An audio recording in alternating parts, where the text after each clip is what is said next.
Good morning. This is George W. Dush out on track 2, game 1 on Sunday morning, where we have the Vice City Rollers from Canberra playing up against the notorious VICs. So far, we've got 23 minutes left into this half, into jam number 4, with Vice City in the lead, 23 points currently to VRDL's 8. It's definitely been a very tight game so far. It could very easily go anyone's way. Despite the score difference, it has been quite a challenge for both teams to get any points on the score. Currently we have a full box for VRDL. Jammer is out on track, I believe, and we have Lady Painicorn currently doing laps, scoring 10 points so far in the current jam. We have Slappuccino as a relief jammer in this game. Need to amputate, broke her arm yesterday's game, so she's helping out with the bench. Painicorn currently going through another scoring pass. There's been a game of very tight defense, very heavy offense from both teams. From my experience, definitely been something that Victoria has not had to use too much in previous games at ECI this weekend, but definitely being used against the Vice City team. Today, for Canberra Roller Derby League Vice City Rollers, we have Laser Station, Madge, Kink Panther, Freudian Slit, Roxy Diehart, Bohemoth Rhapsody, Hurt Cobain, Killy Jean, Stomp, Lady Painicorn, Boudica, Ruby Doom, Curly Burley, and Berry Bad. For the VICs, we have Blady Jane, Ace, Kegel Eagle, Technical Menace, Slim Hurton, Modern Warfare, Roxy, Betty Doom, Gabby, Hellfire, Pasco, Genevieve Monk, Slappuccino, and Gorgeous. On an official timeout at the moment, I'm getting some semi-major track repairs done. Both teams take a breather from what's been, as I said earlier, an intense game. I've got... Hi, I'm Sasha Fierce. Sorry for the delay. We just had some technical issues. If you want to see the first bit of the game, you can check to the Downunder Derby Facebook page. I just live streamed it from my phone a little bit. Pretty exciting first half. A few power jams went to Canberra. Well, first half of the first half. A few power jams to Canberra, putting them in the lead at the moment. It says Death Stars on there, but it should say Vice City Rollers on 36. Oh, wow. And it also says Dishonor Rollers. And it should say VICs on 13.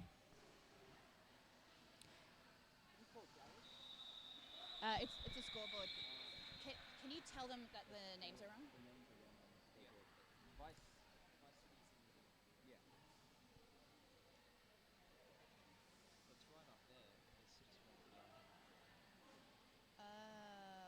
Well, when he comes back, maybe then.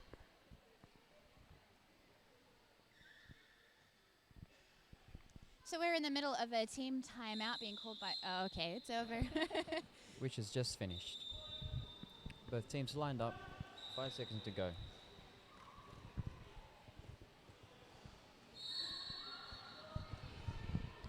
And Victoria take lead. That was 9-2-5. Gorgeous. And we have Freudian Slit, who cannot be hit out by Blue 5-2. She follows up and completes her initial pass. Gorgeous managing to call it off just as Freudian Slit just misses out on some points. Both teams very eager to come back out, eager to get in front. Challenge for the pivot line, which gets given up by Victoria, going straight back to the jammer line. Pivot line to jammer line. Roxy Horror lining up for the VICs. And I can't quite see. Is that Curly Burley? Gosh, really tight jam start. Stop block penalty called for VRDL.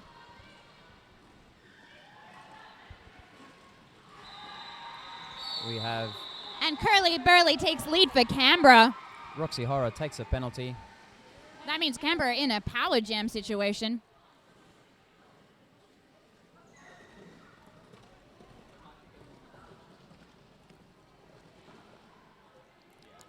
Curly Burley fighting through the pack with VIC's taking a turn to try and stop her, and she's out for another 5 points. As soon as she passes someone from here, she'll be getting Roxy Horror's point. And getting through the pack, she'll be getting a grand slam. And just an update on our scoreboard on the screen here. We're actually getting the scoreboard from the Track 1 games. So we have Canberra on 39 and Victoria on 8.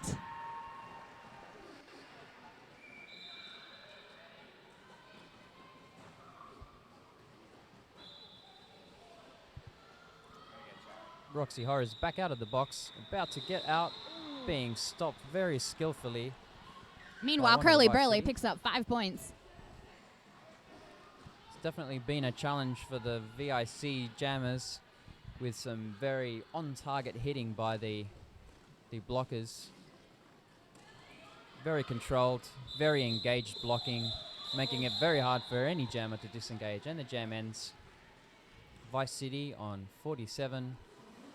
VIC's stuck on the 8 points. On the jam line we have, is that Lady, oh no. Who is that? 669 is Hellfire for the VICs, and I can't quite see the person who's... It's probably Kelly Jean.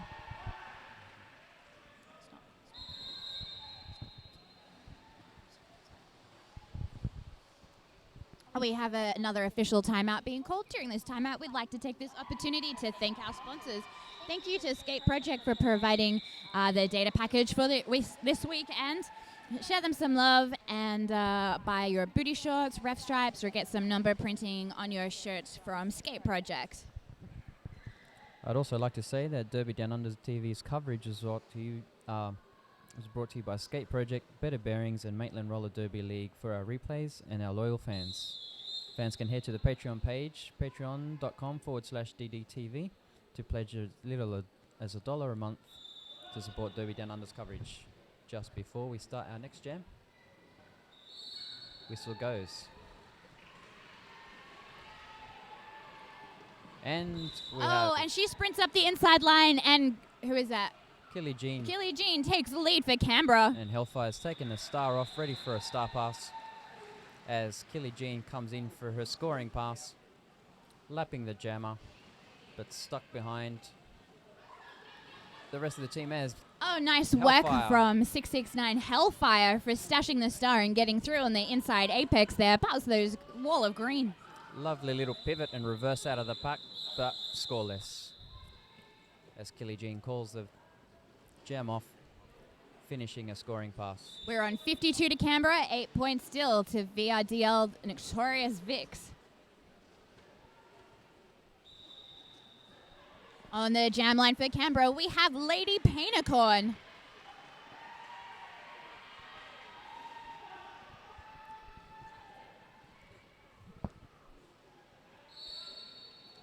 Jam goes with Lady Painicorn, almost taking the inside line. Genevieve Monk stopping her in her tracks. Both jammers stuck in the big mess of a double pack. And Lady Painicorn weaves her way through. Beautiful blue sweep, trying to get those green blockers out of the way from the Notorious Vix. Lady Painicorn once again out the front with Modern. Oh no, that was Pasco. It's 9:03, Slappuccino jamming for Victoria's C team, and she has stashed the star and snuck to the outside line and just accelerated through, completing her initial pass. Lady Painicorn picks up some points, and she calls it. In the nick of time. Ooh, that was close. 3 points to Canberra on that one, 0 to VICs. I spy on the jam line Freudian Slit, who's taking the star for Canberra and up against... Gorgeous for the VICs. I have to say, both jammers are looking quite composed for the amount of trouble they're going through each time they're trying to get through the pack. I know my heart would be thumping if I was a jammer. And the bell goes.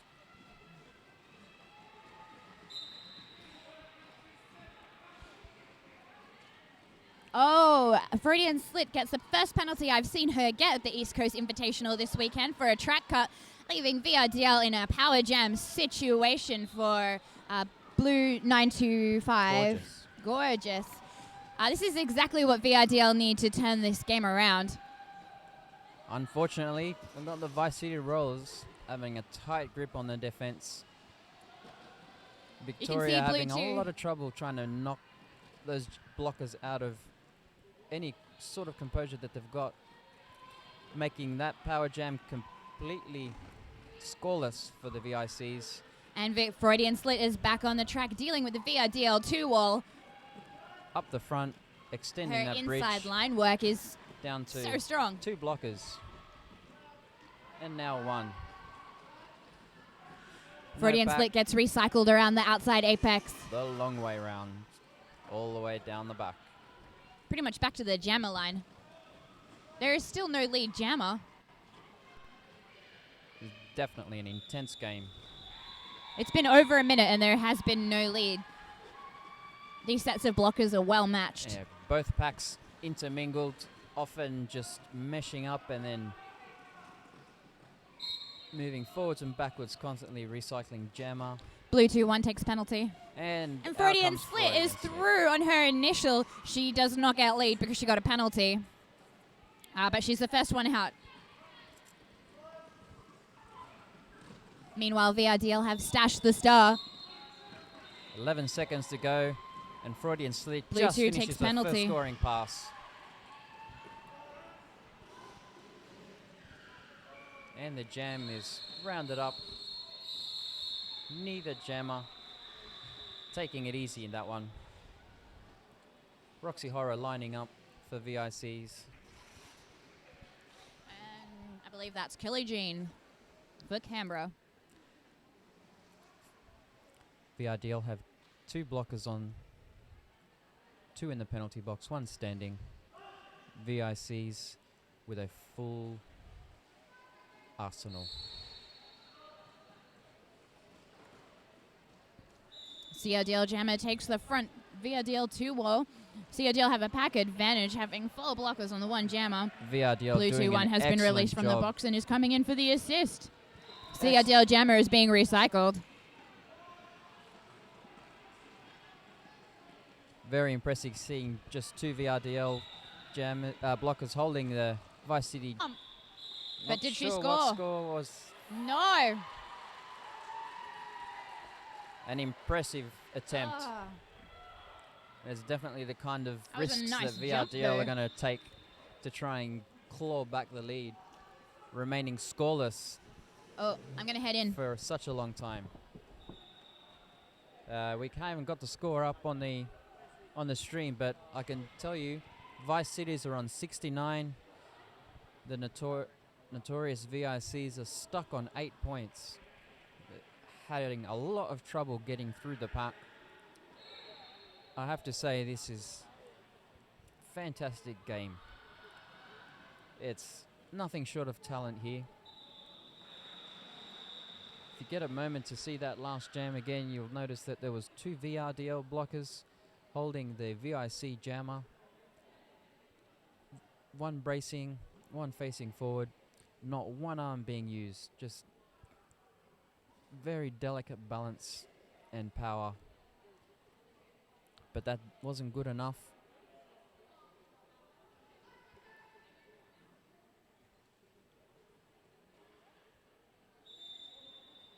Not quite sure what the official review was about. It might have been because of the scores made by the jam, but everything looked clean from here.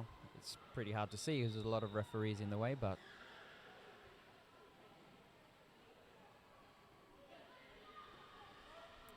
officials are gathering for their discussion and cross-checking.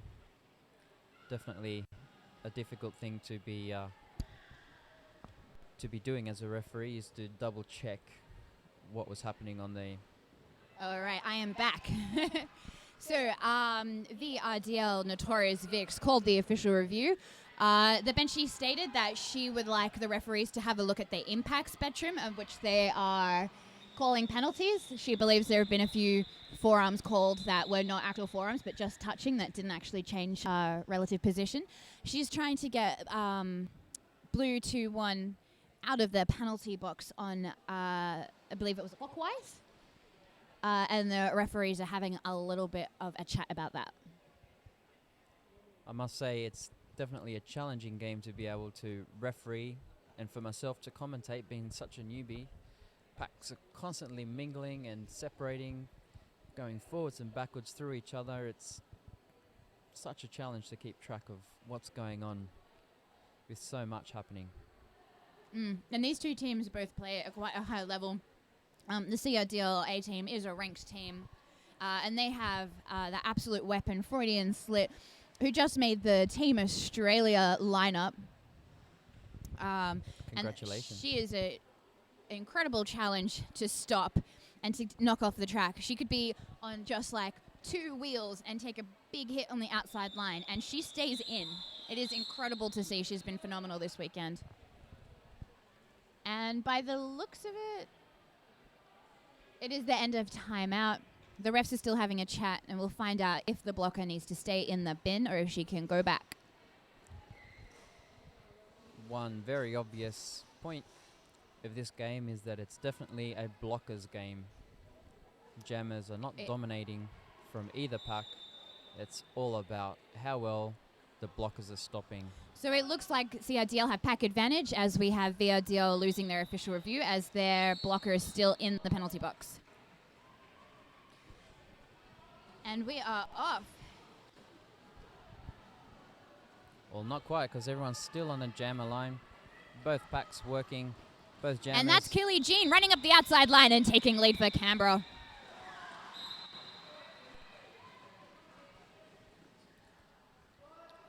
Blue 2 penalty.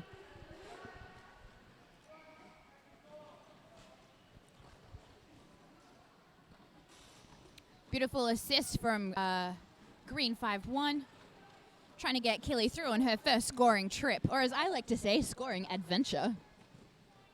Definitely an adventure. We have a star stash from VRDL. Killy's pushed them all out of play, and she heads through on her initial. We have a forearms penalty being called on Blue 5-2. And we have Bowie covering the jammer, the pivot for the VRCs. As soon as she took the star, knocked her out. Very, very good awareness there. Oh, and Bowie knocks Hellfire to the infield. She's like, ref, did I get a point? Ref's like, all right. You get 1 point for that. And Bowie says, I don't think so. Bowie's like, well. But in a very respectful manner. No one challenging Bowie the protected referee. the points for the rest of her team. On the jam line for CRDL, we have Lady Painacorn. I can't see the VRDL jammer just yet, but we'll let you know. Oh, VRDL's knocked to the infield. That is Blue 4 Modern Warfare. I have to say, Lady Painacorn has some beautiful transition work on the outside line, and she takes lead for Canberra. Modern Warfare taken out and recycled. And she's out of the pack. As Painacorn comes in on the other side. Oh, jam was called? Almost a no-pack situation as all the Vice City blockers fell down or out of play. I believe the referees actually called that jam because the track was so badly damaged. The infield inside APEC rope has completely pulled away. We now have a herd of zebras, but don't worry, they'll fix that straight away. Down.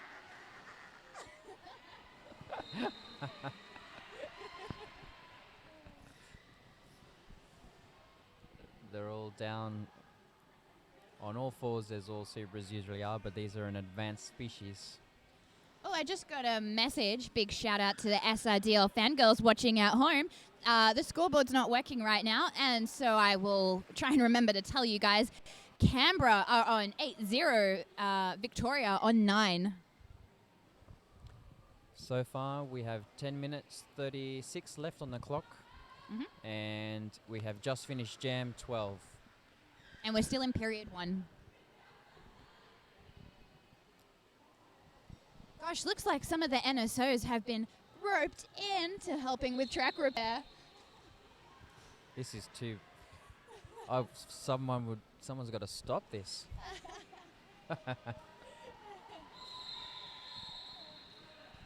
End of timeout. I just have to Thank say God, that. right?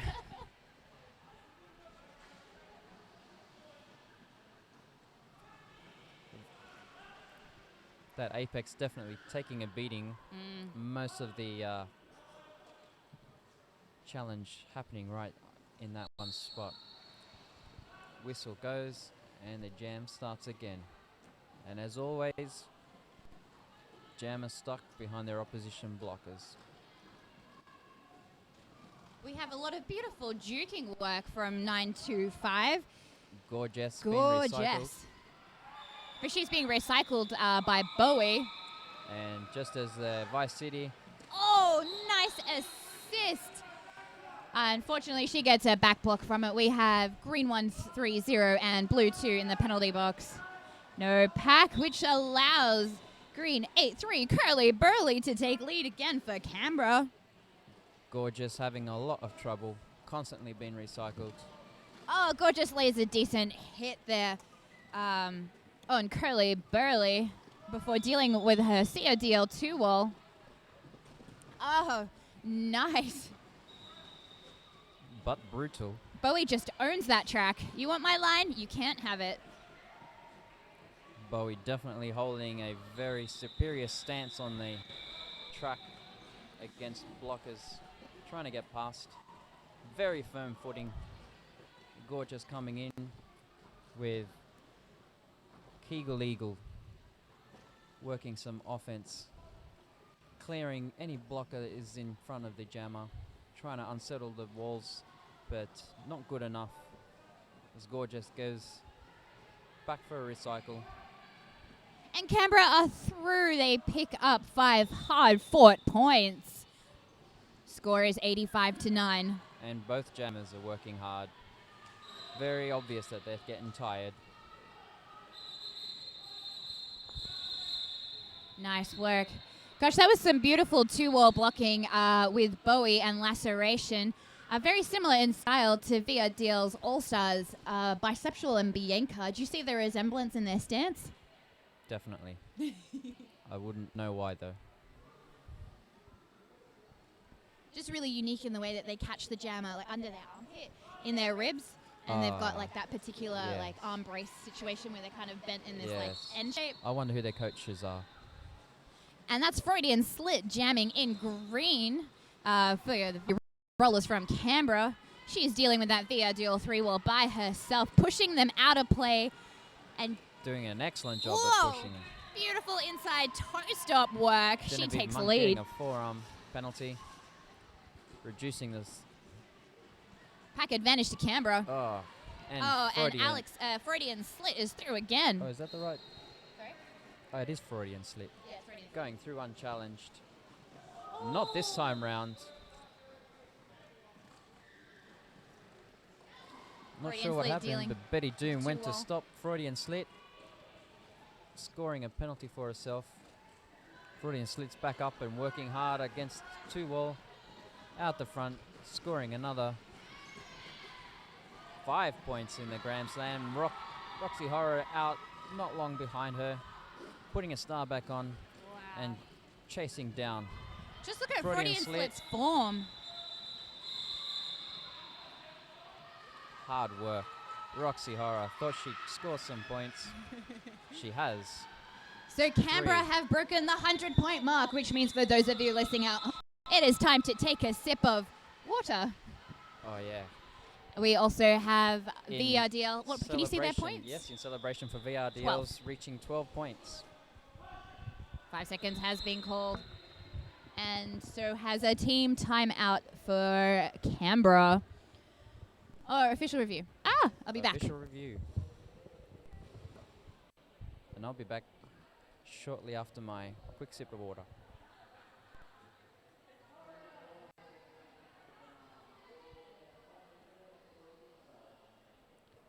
I'd like to say that this is quite an enthralling game. I'm quite surprised that there's not many people here spectating. I hope there's a lot more at home. in the comfort of your lounge, room or work, desk, or wherever you're deciding the most appropriate place to watch this enthralling game. Referees go for their huddle, while both lineups are happy to wait on the track. And I am back from the infield. The official review was called by CRDL Benchy Bambi, and she says that on that scoring pass where VRDL scored 3 points, the blockers believe they actually knocked her out in the nick of time. And they're reviewing the score. They think the points should not be awarded. We're going to keep an eye on that scoreboard to see if they lose those 3 points that were scored. It's always a tricky thing to... We have to keep an eye on that scoreboard. End of timeout's been scored, and it seems to me like no information's being communicated to the scorekeepers. Which means they've lost their review. And the score stays fixed. 100 Vice City, 12 VRDL. Whew.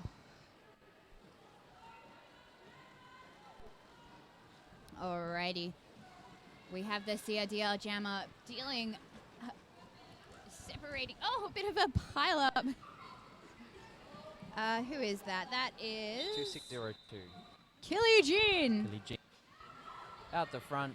Oh, VRDL try and stop Killy Jean, but she's like, I'm not your lover. While, Sorry. while the star pass has been made, I believe, or I can't star, being given to Betty Doom, who's been moved back to the back of the pack. 5 more points for Killy Struggling Jean. to get through. There's definitely going to have some sort of change strategy. Betty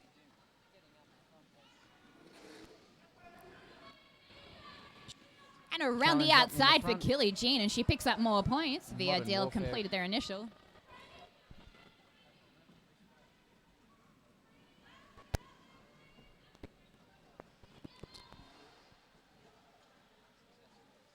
Billie rushes to the front, being stopped by 3 of the VRC blockers.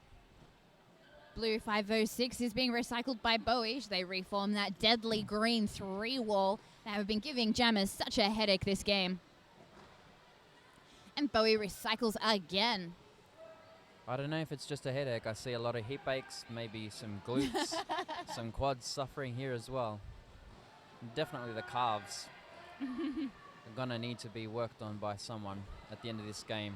We're both jammers and blockers. Definitely a tough and physical game as Killy Jean gets out for another scoring pass, and the pack is spread the half track.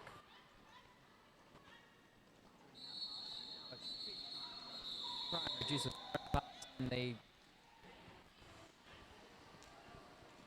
jam is called off.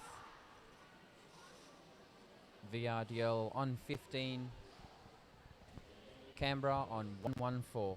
I spy Lady Painicorn on the jam line for Canberra. And the Canberra blockers are already in the way of the jammer. I cannot see who's in the blue with the star. Canberra roller derby definitely asserting their authority on the track against the VIC jammers. And quite often against the blockers who come in to perform an assist. Currently at the moment we have full teams on the track, all working against us. Painicorn gets out the front, and VIC's work to spring their jammer out. Oh, Slappuccino knocked to the outside line. We have By Slappuccino, Madge. your jammer for VRDL. She's being held up by that wall of green. As Painicorn takes another scoring pass. She's definitely looking the freshest of all these jammers, but I can definitely see she's not looking happy. And Lady I guess- Painicorn runs up the outside line, picking up another 5 points for Canberra. A nice sprint up lane 4, uncontested. No loss of speed. No pack is called just as she approaches the 3 wall from VIC's. And the VIC is coming back. Line up as Gabby comes back from the box. Slappuccino's out, ready to score. And Slappuccino calls that one off. Lady Painicorn calls that one off. Sorry, not Slappuccino. I'm looking too many places at once. Who do we Lady have? Penicorn in control of that jam, scoring 14 points. We have 15 for the VICs. I can't quite see the score. 128 128, yep. for the Canberra Roller Derby Vice City Rollers. 5 seconds has been called. VRDL jammer tries to take the outside, while CRDL tries to take the inside. Other way around. Oh, now they've swapped. Looks like Curly Burley's taken the VIC pack to the front. Curly Burley dealing And the VIC jammer kept up the back. with the VRDL front three Trying wall to take there. the outside line. Coming back to the inside. Gorgeous, definitely Green not giving 6-1 up. coming in for the assist. Oh, Curly Burley. Just some beautiful outside line toe stop work. The pack is constantly being kept by the bridging skater from Vice City. 925 does a star stash. She tries to pass it to the pivot, who's like, oh. Being very precariously being covered by the Vice City Rollers. We And have a Gorgeous cut is track out. called on the VIC's jammer. Curly Burley out on Gorgeous. her own. So we have a power jam situation for Curly Burley for Canberra. 2 against Curly Burley as Gabby Doyle being kept Are we back. still on initial? No. I can't see a finger being pointed. Well, she gets a penalty and she's off. now so it's a I power guess jam it's to a full Victoria. jam. 41 seconds to go in this jam as Gorgeous comes back. I'm sure she's contemplating how she's going to try and get through. Canberra dragging the packet back as far as they can. Trying to waste her time. Pack is 1/4 track long.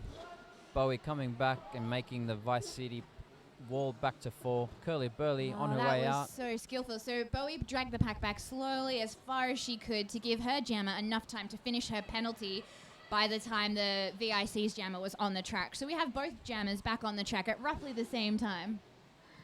Yes. Really clever. And the jam is called off. The full 2 minutes with Vice City on 128. Notorious VICs on 15. That jam being 0-0. scoreless. Brutal. There was no score. Actually, a really good derby name would be Lucy Scoreless. I don't know.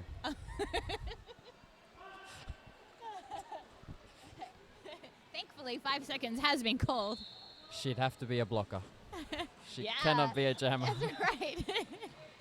All right, I think that's a Now- Freudian slip there, jamming for CRDL. Roxy Horrow fighting super hard. She did. And she's out the beautiful front. hit from Madge- Green, 1-2-3-6, but Roxy Madge Horror takes it. Tries to stop her, but Roxy keeping her composure, pivoting out of that hit. Roxy's in for a scoring pass. Looks like she scored 1, now maybe 2 points, as far as I can see. And Freudian slits just Freudian managed to slit get got out the through that pack. VRDL 4 wall by herself Roxy with Horror. no assist. Working, getting out the front, and she calls it off. She's got to be happy with that work. Definitely put the Wow. effort in. That was nice. We have end of period 1 being called by Satisfaction, our NSO on track. The score is CRDL on 128, VRDLC team on 19. Please stay tuned. We'll be back in 10 minutes. Is that 10 minutes? Yes, it's 10 minutes. We'd like to thank Skate Project, Better Bearings, Maitland Roller Derby, and of course Central Coast Roller Derby United. I have been Sasha Fierce. And this is George W. Dush, We'll see you in 10 minutes. if we're still alive.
So I'm coming back just a bit early to give you a rundown of what's been happening.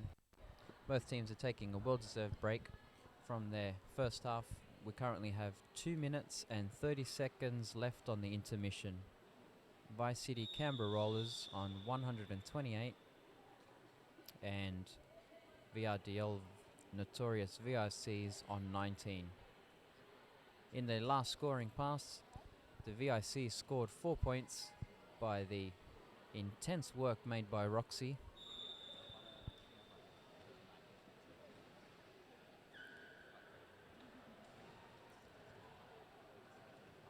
And calling the jam off before Freudian Slick could come in and score, if I remember correctly, as I searched through my brains. Minute 55 to go. We apologise for not being able to post the scoreboard up on the stream, but we'll keep doing our best to keep the score updated after every jam.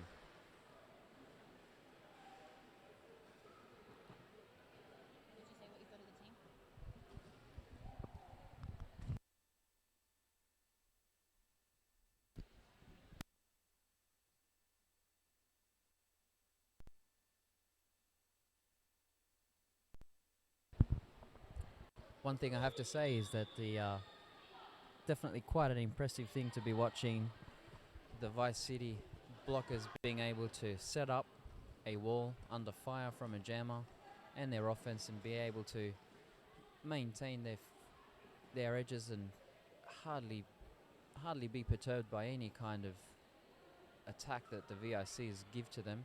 Has definitely given them quite an advantage in the first half. Be interesting to see what kind of tactics the VIC come to play with, as regardless of how effective their plays have been so far in this current tournament, VICs have definitely got a very solid stance against anything the VICs have been given. As you can see, the score being 128 to 19. It's quite a commanding lead, and it's going to take a lot of work against a really strong team to be able to come back from behind. But let's see how we go. With 10 seconds left on the intermission, let's see how quick we get back onto the second half. We'd like to say thank you for watching this stream, and if you have any words of encouragement, please send them across to Derby Downunder TV. It's definitely nice to hear any kind of encouragement. I'd like to say thank you to the sponsors of this coverage, Skate Project, Better Bearings and Maitland Roller Derby League, for our replays, and by our loyal fans. If you have any money you'd like to donate as an appreciation for this volunteer run coverage, please forward any money you'd like to patreon.com/DDTV to pledge from as little as $1 a month to support Down Under Derby TV. Everyone's back on the track. Roxy Horror lining up against Killy Jean. 5 seconds to go. And the challenge starts again. Oh, Killy Jean skips on her toe stops on the inside line and takes the lead for Canberra. What a beautiful way to start the second half. And Roxy Horror's half a track behind as both teams get ready between the jammer and pivot line. Killy Jean coming around the outside, scoring and calling it calling. off. Roxy Horror hot on her heels, but just missing out on her pass. Very, very quick opportunity there, taken by both jammers. Unfortunately for the VIC's, Killy Jean capitalizing on that gap first. We have a very exciting lineups here. I see Bowie and Laser Station blocking there. The two of them together, when they do a two-wall thing, I'm so much reminded of VRDL All-Stars, Biceptual and Bianca. And we have Freudian Slit jamming there. She's zigzagging around, darting through. I'm getting Erin Jackson flashbacks from the Derby Fest games this year. Freudian Slit stretching that pack, and she's out the front. Hellfire suffering a lot of resistance from the Canberra team. Freudian Slit in for another scoring pass up against the VIC team, who have constant offense from Boudica, the Vice City. pack is precariously maintained, and Freudian comes in to finish a grand slam. As Freudian Hellfire Slit is stuck through behind again. Bowie.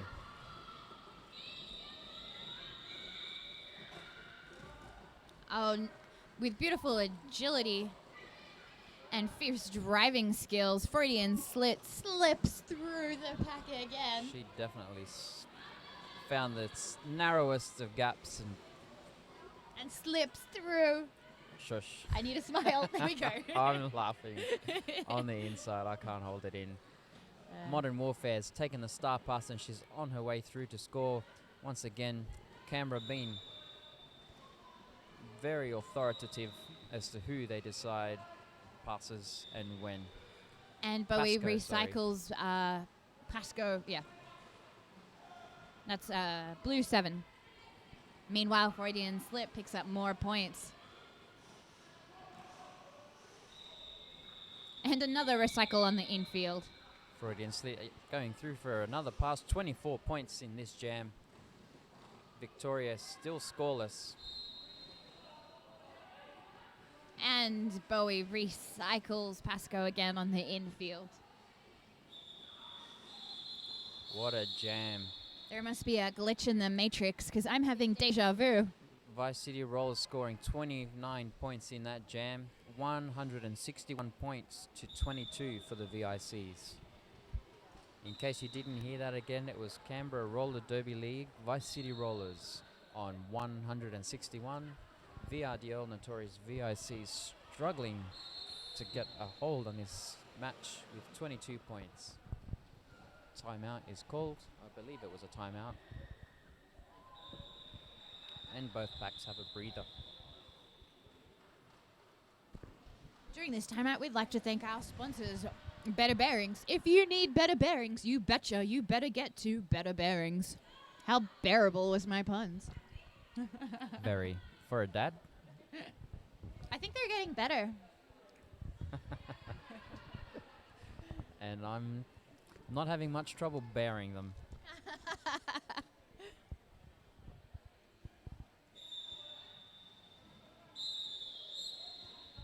End of timeout. Both teams on the pivot line.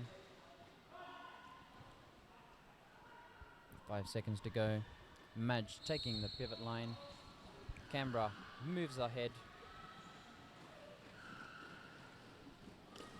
And the jammers are contained. With a beautiful assist from Blue 506. Blue Slappuccino 903. moved through the Slappuccino pack. takes the lead. With the help of Betty Doom and Curly Burley stuck behind the VIC wall.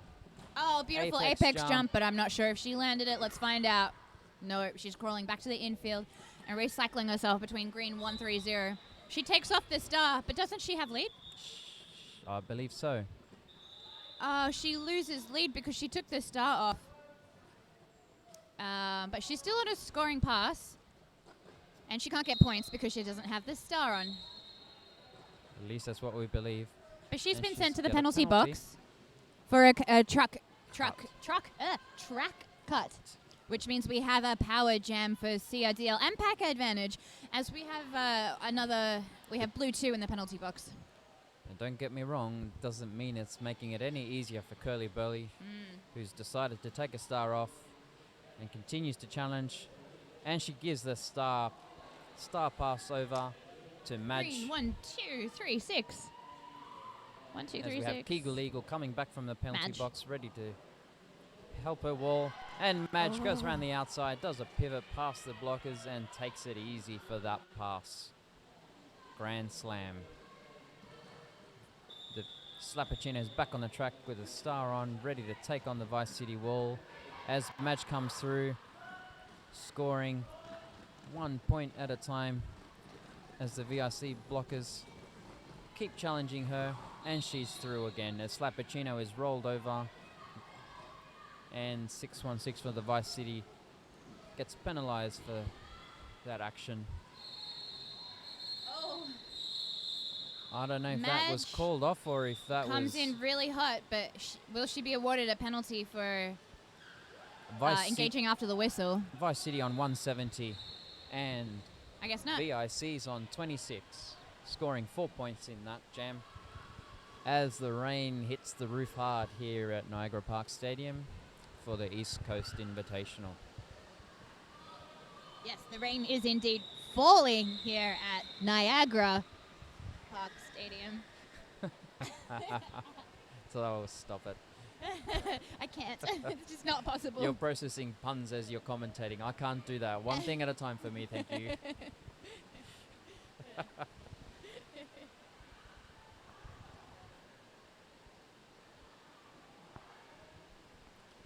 We have a official timeout as a minor repair is done. Referees making a big effort to keep the track, which has been challenged very heavily by the poor blockers track. pushing jammers out. A testament Lady to the veracity Painicorn. of this game. Lady Painicorn is jamming for CRDL. And I'm trying to look for the VRDL jammer, but she's caught in this deadly 3 wall of green. Laceration, Bowie, and green 6-1. It looks like the VIC jammers out the front. That is exactly what VRDL need right now. Gorgeous, out in style. Painicorn seems to be suffering this time. There seems to be a little bit more control here by the VIC team compared to the previous half. But definitely could go either way. Painicorn still struggling to get through the 4 wall from the VICs. Canberra only have the 3. Oh, she fell over, but she's still in.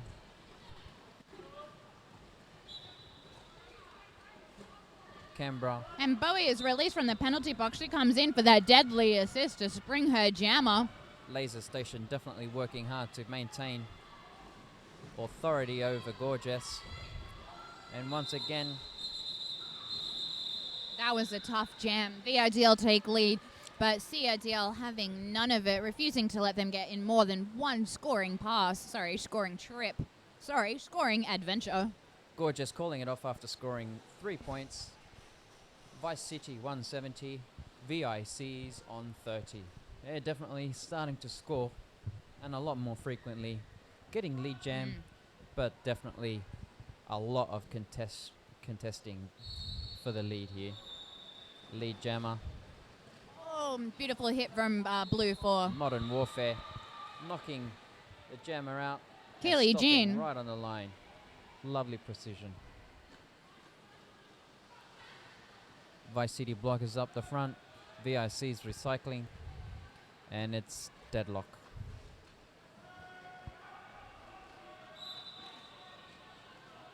Keely Jean being stopped by the VIC wall as reforms just as she... And Roxy Horror's out the front. A flash of lightning underneath the Vice City blockers, and she comes in to score. Oh, finds a gap. Modern Warfare does a lovely pin, and Roxy Horror challenging. Oh, she went out. No, that is a cut track called for the VRDL jammer. We have a power jam situation for Keely Jean. Hey, Keely Jean, it looks like this jam is your lover after all. Oh, maybe not. She's not feeling the love from the VIC blockers. Oh, now she's out the front. We have all 4 Vice City blockers back on the track. All 4 VIC blockers and Keely Jean coming in for a scoring pass, signaling into her blockers to come and knock ball after she approaches. But the VICs look after that attack very well. 3 wall working hard to contain, and Keely Jean out the front with a no pack call. Out of play, sorry. Roxy Horror coming back in, putting a star on. She's looking quite fresh and ready for the challenge. Coming in, and here she is. Hello, Vice City blockers. Working hard to find any gap, moving side to side, creating any gap that she can. Keely Jean doing the same.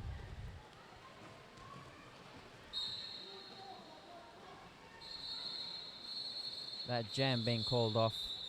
The 2-minute clock saying you've all had enough. Vice City 179, scoring 9 points in that jam. Notorious VICs on 35, scoring 5 points in that jam. Canberra Rollers have the full lineup on the line, the jammer line. VICs have their pivot. Modern Warfare taking a break in the penalty box. Wishing she'd be out there. The jam goes.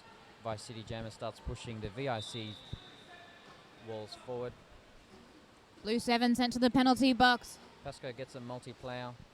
Leaving Freudian Slit only left to deal with the 2 blue front wall there. She gets an assist from 1921, and Freudian Slit takes the lead for CRDL. Hellfire taking a star off, ready for a star pass, but not much confusion is caused when the pivot's in the penalty box. Freudian Slit muscling through, and it looks like we're going back to the same kind of control that the Vice City team had in the first half. We have Pasco back out of the box, working on offense with Hellfire, but those Vice City players keep moving around and resetting. Here comes Freudian Slit for another scoring pass, and Modern Warfare working very well to stay in front. Freudian Slit takes a penalty, which means it's a power jam to VRDL. They have 46 seconds left to take advantage of it. What looked like to be a back block on Modern Warfare, which definitely is a testament to the advantages of blocking with your back. Hellfire coming through, coming out, and she's out. Scoring 5 points. Definitely not an easy set, but worth every one. Score is currently 189 to 40. Hellfire coming in for another scoring pass as Freudian Slit is out of the box, ready to re-enter into the pack. Legally Hellfire out with another 5 points. Definitely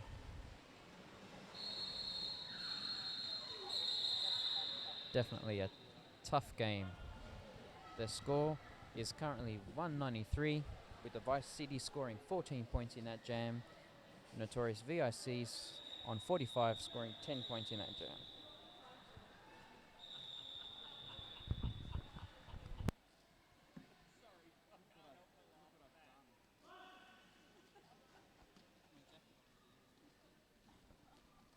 Five seconds has been called and they're off. We have the CRDL full wall up the front trying to knock out Blue 903. We have the VRDL pivot coming in for the assist, trying to thin out the gap. Slapper Chino is being recycled through.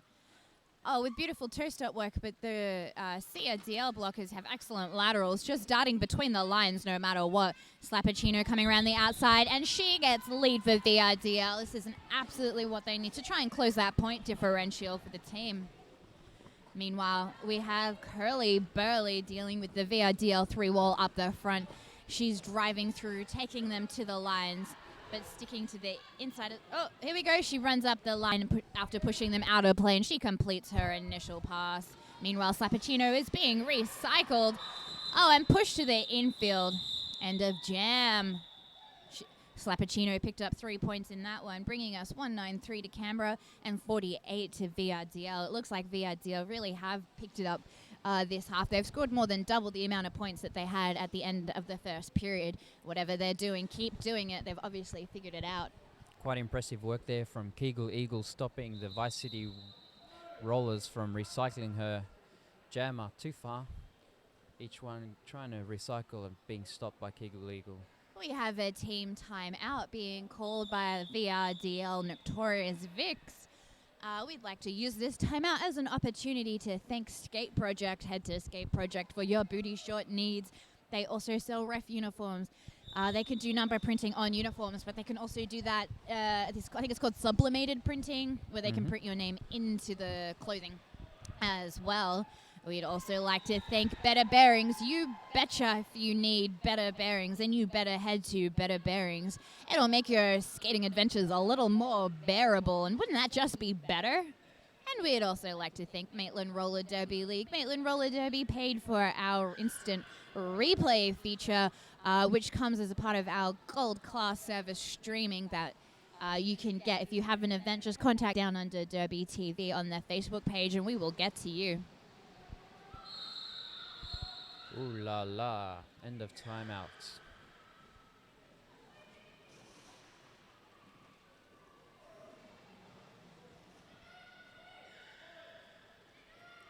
Pasco lining up on lane 4.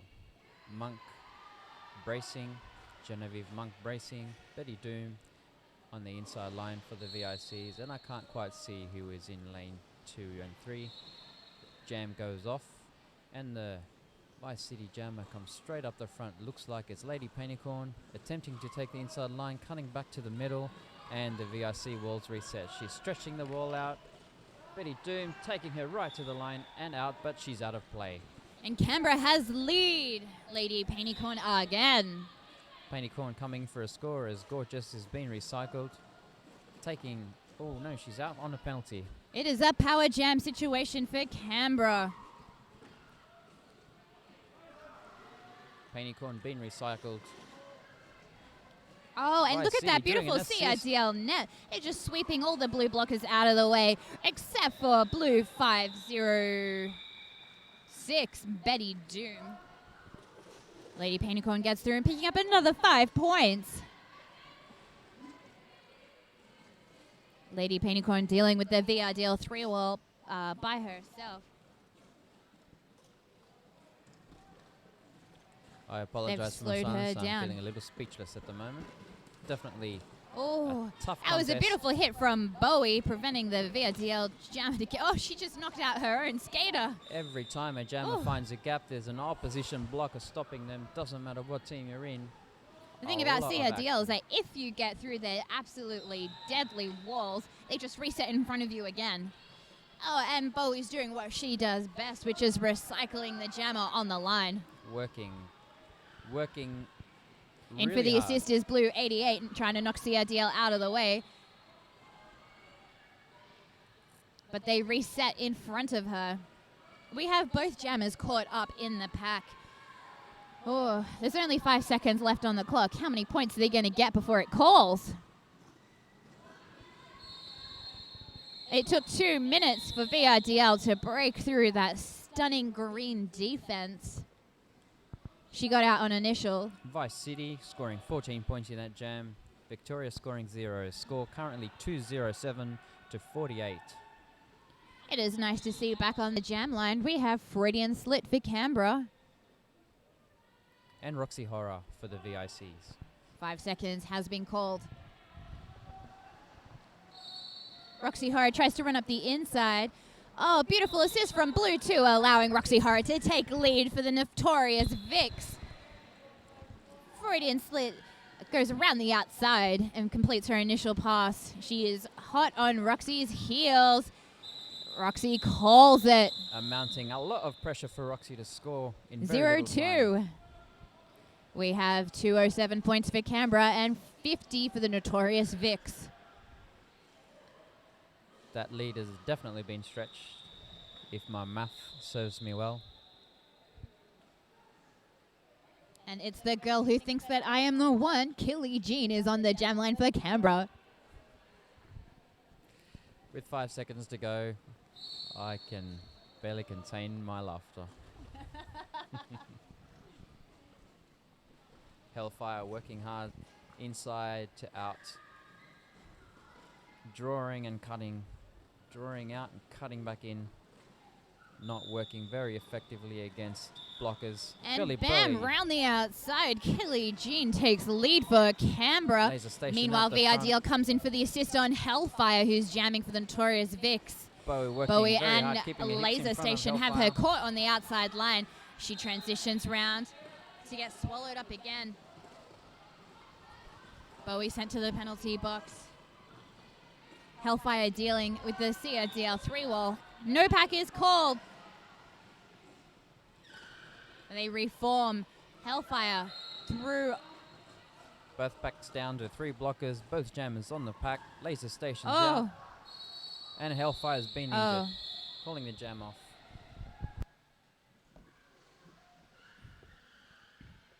so the jam has just been called for injury. Hellfire was on the infield when there was a accidental collision. But it's okay. She's being well taken care of. We have medical staff here on hand. Big thank you to the East Coast Roller Derby United for providing the venue and organising for there to be medical staff on hand. Also, a huge thank you to the officials team for calling that off before anything else could happen. That was quick reflexes. Thank you, officials. Also, thank you for being so kind when I come into the middle during your official reviews and letting me listen into what's happening. We have the nicest officials here on the East Coast. We'd also like to thank our sponsors. Thank you to Skate Project. Skate Project have paid for the data package this weekend, meaning that live streaming is possible.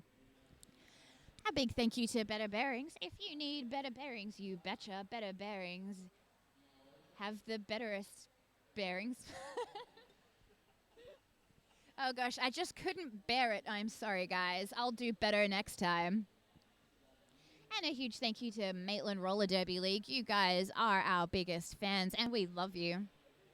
I'd also like to personally thank Jared Quinn for volunteering to manage all the live streaming that happens in this region. Without Flat Track Protocol, this service would not be possible.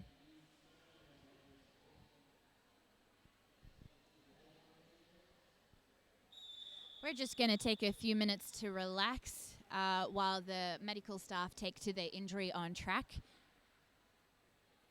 Just to reassure you guys at home, the skater is being well taken care of. They're just going through some routine first aid. And the skater is moving around, and it looks like she's going to be okay. Score is currently 2-1-1 for the Vice City. Notorious VICs on 50 points. 11 minutes and 47 seconds left in this period. Currently on Jam 10 with a timeout due to injury. Goodness me, what a game this is.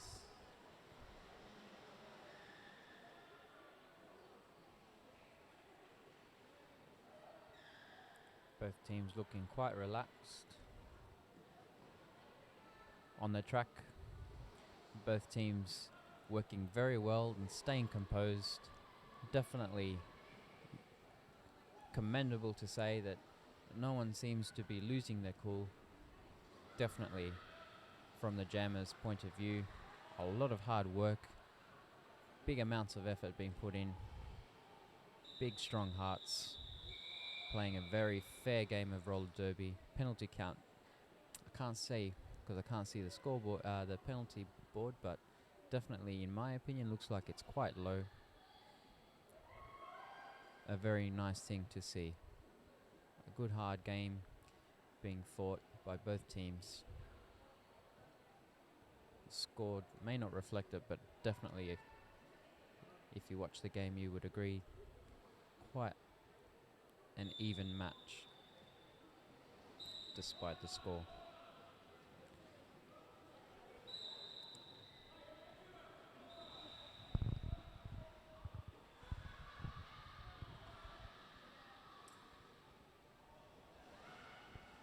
The temperature seems to have dropped within the Niagara Park Stadium since the big downpour.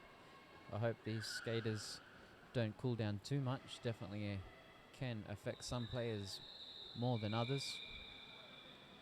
But from what I've been watching, all players have been putting copious amounts of effort in, making those internal burners run hot.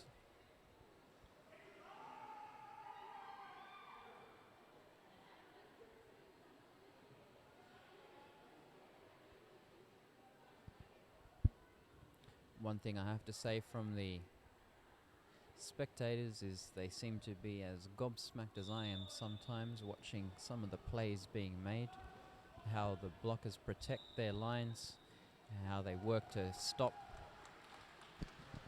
the jammers. And we from can getting adjust through. the camera back now yes. as the medical staff have taken Hellfire to be looked at. She is out for a minimum of 3 jams as per the rules. But I feel like the medical staff are going to hang on to her for observation for a while. Don't panic back at home. She is in very, very good hands.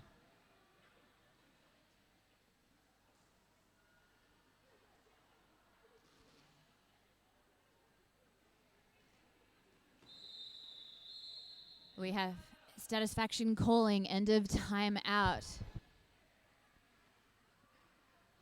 We have a pretty colourful penalty box, 2 CRDL and 1 VRDL skaters sitting for their penalties. On the jam line, I see Curly Burley for Canberra. Oh, I think that's Killy Jean. Killy Jean's wearing full-length pants. I'm confused. I could be wrong. And we have Slappuccino out the front Totally Killy Jean. on the way through the scoring pass. I'm not gonna brag, as Slappuccino does a scoring pass with a grand slam, I believe. Modern Warfare stopping Killy Jean at the last moment. And Slappuccino coming in for another scoring pass, signaling into her blockers. Killy Jean coming not far behind. Slappuccino scoring the points that she can, and she calls it off on her way out. Definitely not. Your lover. Sorry. Oh my goodness. Score is currently 2-1-1 for Vice City. Notorious VIC scoring 5 points, bringing in a score up to 55. That's Lady Painicorn on the jam line for CRDL. 5 seconds to go. VIC's up in front. And oh, sorry guys, camera we has just gone lost the down. camera. Okay, so VRDL have just taken lead. We're fixing it. But hot on her heels is Lady Painicorn. Those two jammers are just about neck and neck. The pack have decided to speed up around the track. Calls from the bench. 30 Call feet it, behind. call it! Did she get points in time? 0 to Canberra. Yes, and that's 2 points to VRDL. That was an exciting jam, and we're so sorry that the camera decided to knock itself off its perch for that one. We apologize if you suffer any motion sickness. And if you do, we suggest you don't watch the Blair Witch Project. Roxy Horror lining up for the next And that's jam. Freudian slit for Canberra. 5 seconds to go. Whistle down. We have a and really bam. close-up jam line start. Freudian slit dealing with the outside VRDL 3 wall there. She's knocking them off one at a time. Blue 2-1 takes the penalty box. And Yes, she Alex moved. takes lead for Canberra. I mean, Freud. Sorry. Freudian slit takes Freudian the slit takes lead for Canberra. lead jammer.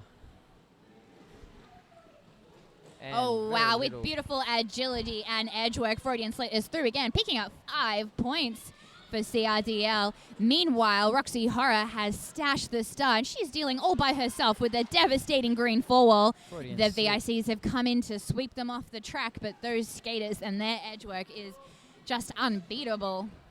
Meanwhile, Freudian slit is through again on another scoring adventure. 5 more points to Freud. Making 3 scoring passes as one of the VIC jammers blockers come back out of the box. Forearms to green, 1975. We have a star pass VRDL. You have your new jammer number blue 7 Pasco. She jumps the inside straight away and darts through, picking up points. She knocks Freud to the infield. She's And like, should I Pasco call keeps it? You know going. what? Let's fight it. Her bench she goes, call it. Was it in time? Yes, it was. That was a 0-0 scoring trip for both teams. The score is 2-3-0 to Canberra and 53? 63. Sorry, 63 to VRDL, Notorious Vix. 19 points scored by Vice City in that barrage. VIC scoring 4. Looks like Betty Doom is jamming. Coming around the outside and being met by the blockers up the front. Going from side to side. Betty Doom trying to hit the outside, but And Stomp the Vice tipping City her walls around keep and keeping Betty her Doom back. finds a little Betty gap Doom around takes the outside lead. and she's out. Curly Burley comes to the front, contested by VIC blockers, stretching the engagement zone. And Betty Doom closes that gap. Coming around the outside, VIC's just touching her out, and she's been recycled. Not far. In comes Betty Doom, ready for another attempt at that wall. Working to score all 5 points if she can, but she has to get past Curly Burly first. Going from side to side, finding the line, and Bowie taking her just over. Slapacino taking a moment to work out maybe an alternative approach, and she takes up the seam. Opens it wide, and the Vice City's blockers staying in front. We have a deadlock at the moment, with both jammers working hard to get past the wall. No offense being made by any team. There's none to be given. Yeah, both teams require everyone just to hold back those jammers. Vice City have a 3 wall. No pack is called, which means the green wall speeds Betty up, giving Doom gets Betty an through. opportunity to get through. And Momentum Curly is her Burly's friend. close behind. Betty Doom coming in for another pass. Is she going to call it? She does. Curly Burly scoring no points. Vice City scoring 5. Score is 230 to 68.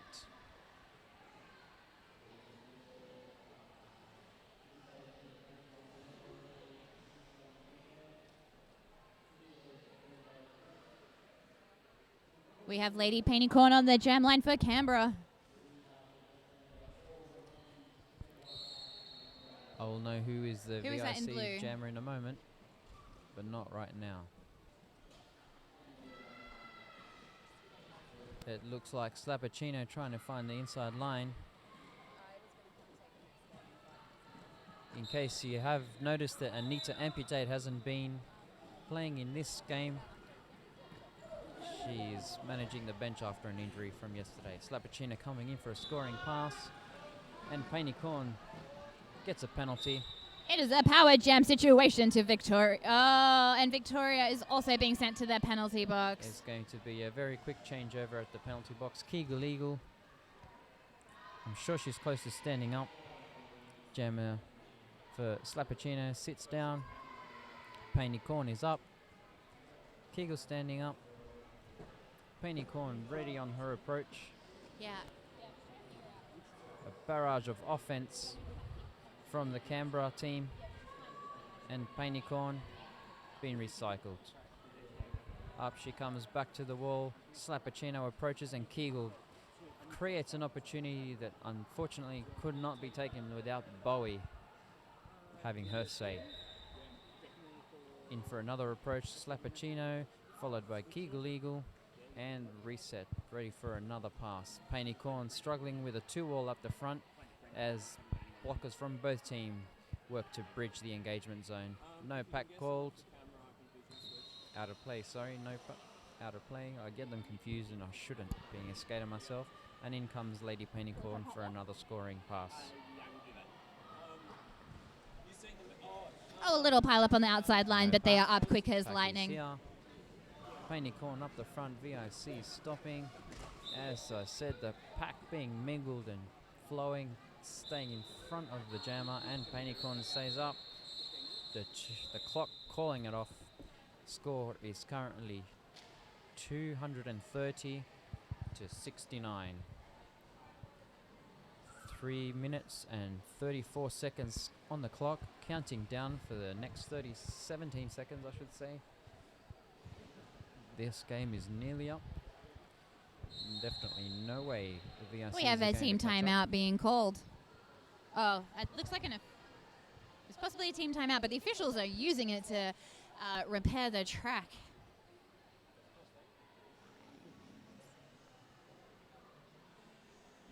Gosh, we love our officials. They really make sure that skaters toe the line. No appreciation. I was just thinking, I thought it was Bowie who actually towed the line out just then before. Yes, you're on board. Bowie owns those lines. Oh, I yeah. think I need to start keeping a tally about the number of times that she knocks someone out or recycles them, knocks them out, recycles them. I don't know much about the Canberra roller derby league team, but I can definitely say that Bowie seems to be doing a lot of work, as though she's got a lot of experience. Definitely knows when and how to recycle, and quite often doing it very tactically, helping her teammates get out. Definitely knows how to put her hips in front of that jammer at the right time. Definitely quite a skill to be able to show an opportunity for a jammer and then just to close it down at the last moment. Very good edge work to stop them as well. Oh, you have some Slappuccino fangirls in the crowd calling over from the other track. Come on, Slappuccino! Killy Jean lining up for the next jam. I can't quite see if there's a VIC jammer on the line. Both packs are so tight on the pivot line that we cannot see through that sea of blue and green. Get it? Can't see through the sea. Blue and green. Yeah. Green. Sorry, I was trying to see where is the Victorian jammer. There's two people in the penalty box. I think she might be in the penalty box, but she has stashed the star, So which means it's a power jam start. It's to Killy Jean. Killy Jean. My apologies, Killy Jean. Look at And that she's agility. Killy Jean takes lead for Canberra. Weaving through the pack side by side, line to line 1 to line 4 till she got out the front. Definitely not the easiest way, but definitely the least contested in this jam. We now have both jammers back on track. VRD are dealing with the back wall, little pile up, but they're okay. CRDL dealing with the front wall. Madge coming in for a beautiful assist, helping Killy escape on the outside, but she is knocked out by Modern Warfare Blue 4. Slappuccino's back out for another penalty, and not quite sure what happened there. And here we have Killy Jean working to get to the front, while the Vice City team had 2 blockers contained in their little goat party. Killy Jean coming in, signaling to the Vice City team, and approaching into the 4 wall from VRDL, finding the outside line. And recycled Pascoe on the outside. stopping her Apex. right at the last. That is the worst place to be recycled. It's the biggest way around. But hey, at least they're being environmentally friendly. Yes. Get it? Yes. Recycle. I'm sorry, I'm just enthralled with this game. And Killy Jean is dealing with that VRDL 2-wall in front, and she skips through, picking up 5 more points for Canberra, wedging that huge score differential, 2-4-5 Canberra, 6-9 VRDL. We've got Gabby Love is being held back by Canberra. She's working very hard to try and come up the front, try and help her Vice City. Killy Jean, jam is called off by the clock. The jam has called itself. 1 minute 12 to go. 10 minutes on the countdown clock. We've got a score of 2. What is the score? 250 to 69. 15 points scored there by Vice City. 0 to the VICs. Official timeout. We see the refs gathering in the penalty box to have a bit of a chat. I see an NSO pointing at the chair. And nothing. End of timeout.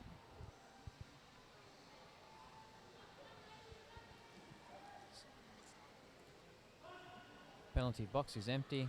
Roxy Horror lining up for the VICs. I can't quite see who is jamming. Is that Freudian slit? Yes, it is Freudian Judging by slit the way jamming she's for pushing Canberra. through, She definitely just looks muscles like her way through the VRDL wall and takes lead with her stunning crossovers that actually remind me a bit of Scald Eagle. You see her form? Getting very low and finding the smallest gaps between the hips. Oh! Betty Doom giving Freudian slit a lot of grief. At a play Freudian called. slit out on the outside line, and she picks up 5 points for Canberra. Meanwhile, Roxy Horror gets through the pack as Freudian slit approaches to get in through the back of the pack. Scoring as many points as she can, trying to call it off. Trying to call the jam off as 2 VIC blockers contain her. Barely managing to tap her hips. And we have the whistle from the ref. Our unofficial score is Canberra Vice City Rollers A team, 258 points, up against Victorian Roller Derby League C team, the notorious Vics, on 69 points. Ours a really. Oh, it's final score now.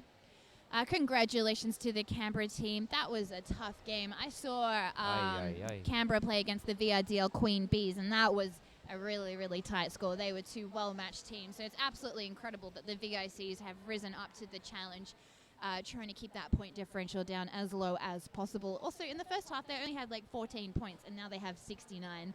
So whatever magic they did at halftime, it's working. It was always going to be a tough comeback.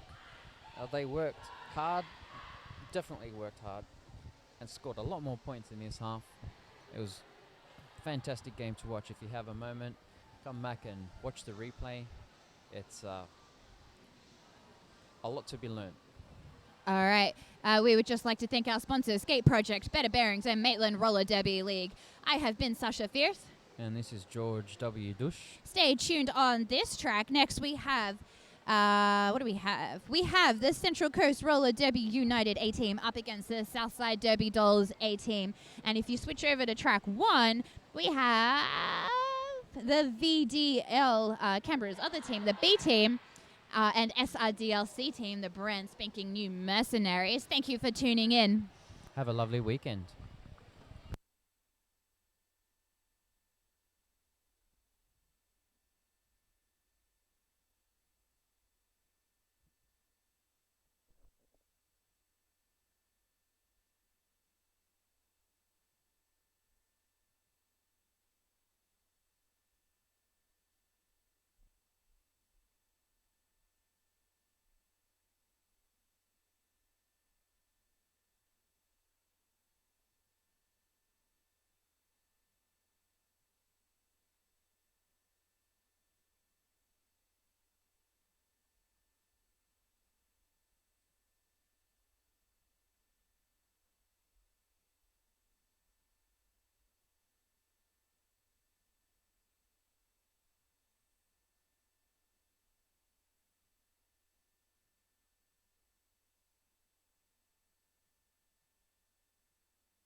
Welcome to day 2 of ECI. We have the Force playing CCRDU. Sorry, the Force from Southside Derby Dolls playing the Valkyries from CCRDU.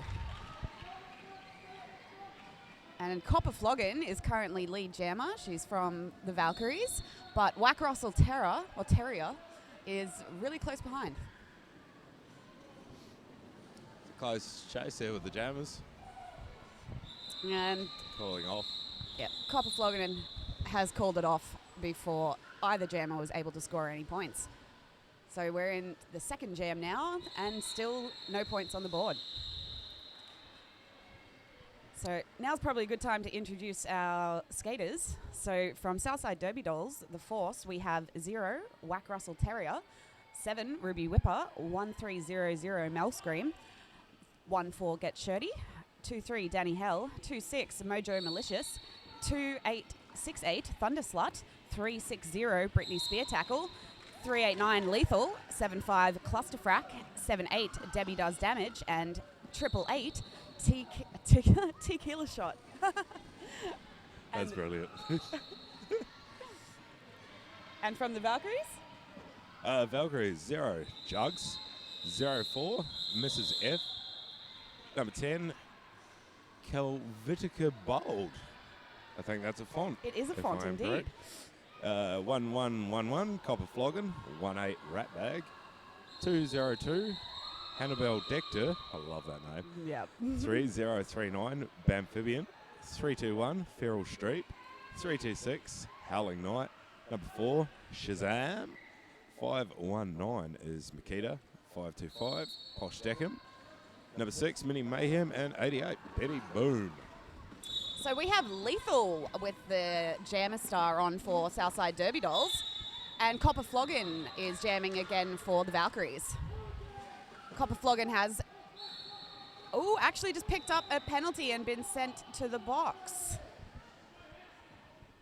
And with that penalty, she did not get lead jammer before she came out, which has allowed Lethal to pick up lead jammer status. I think that was a back block there, that penalty for the jammer. Mm-hmm. We've got, unfortunately, Lethal has picked up a cut track penalty, so we're going to see a jammer changeover.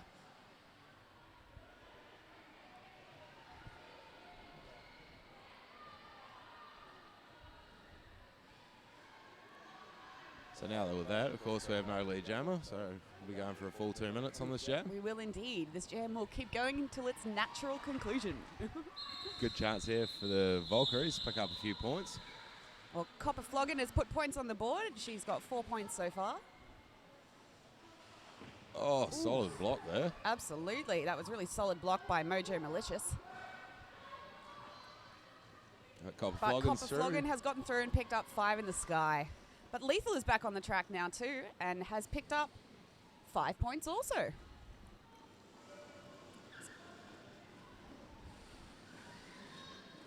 And Copper Floggin has made it through again for another scoring pass. Oh, sorry, scoring trip as they're called nowadays. Okay. Oh, now Copper just beautifully slipped through there. It's almost like no one saw her. But Lethal has picked up another 4. Both jammers get 4 points. Everybody gets points. 4 seconds in the jam left, 1, and it's over. Not sure if Lethal picked up any points at the end there. No. No, there were no points on that 0 last on pass. that last pass. But we do have points on the board. 17 for the Valkyries and 9 for the Force. We've been seeing a lot of pivot line starts this tournament. I mean, now they're leaving the pivot line, but you know. All right, so we've got Whack Russell Terrier jamming. Oh, that is Betty Boom, who has picked up lead jammer for the Valkyries. That was absolutely beautiful work on behalf of the blockers as well, who just opened up that outside lane for her. Betty Boom coming in for another trip. And she is through for another scoring pass. Oh, beautiful. Beautiful Now pass there from Betty Boom. Yeah, as Whack Russell Terrier had not made it out of the pack, Betty Boom picked up 5 points for that lap.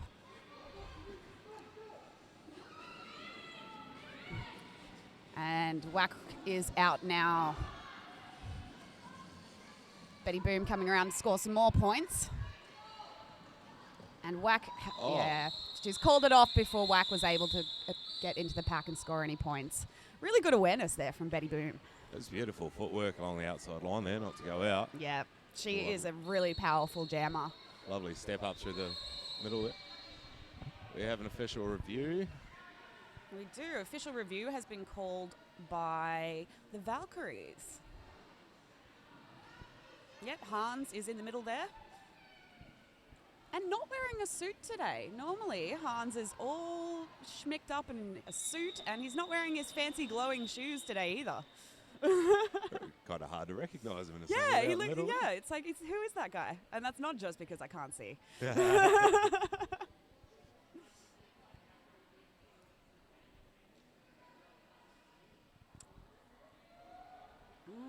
Okay. So, not too sure what this review is about, but I will go and find out. We really do need to figure out some hand signals for this. So the wonderful Cat Fink alongside me today, commentating, is just ducking out into the middle to go and find out what the review is for. So refs now gather around, discuss the outcome of the review. Hopefully we should have a decision soon.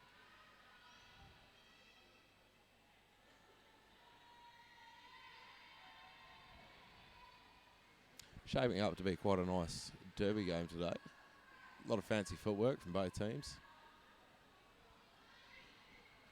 The score currently sitting to the Valkyries, 26. And the Derby Dolls, the Force, currently sitting there on 9 points.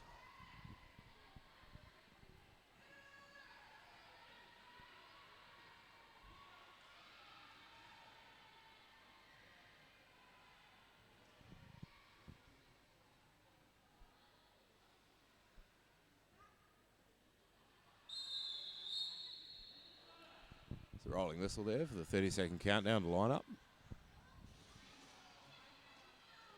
Again, lining up on the pivot line. Derby Dolls in the middle there. Now we're going for an official timeout for track repairs. Which is a good time for me to tell you what that review is about. So, basically, the Valkyries were calling or trying to get a forearms penalty assigned to the Force jammer. The referees discussed and they didn't see a forearms penalty, so the review was denied, which means that CCRDU have lost their official review for this half. It's quite early in the piece to be going for an official review. Indeed. But Hans must have been pretty certain about what he saw, but if the refs don't see it, they can't call it.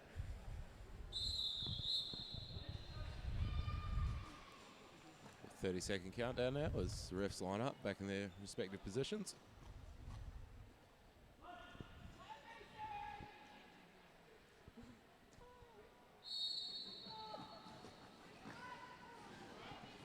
They were off and racing again. So we've got Brittany Spear Tackle jamming for the Force, and she has gotten lead. Solid hit there on that final break out of the pack from the jammer. Mm-hmm. Brittany Spear Tackle is actually a member of the Army, and she is very, very fit and strong. She's Unlucky there to go down. Yeah. Beautiful footwork.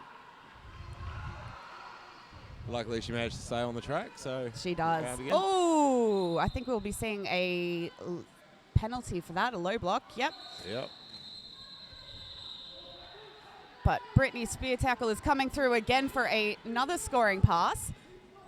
Beautiful work there by the Force blockers, opening up a lovely spot. Gap there for their jammer to sneak through. I can't actually see a jammer on the track for CCRDU. No. Okay, it looks like there was a star pass because the pivot is sitting in the box with the jammer star in her hand.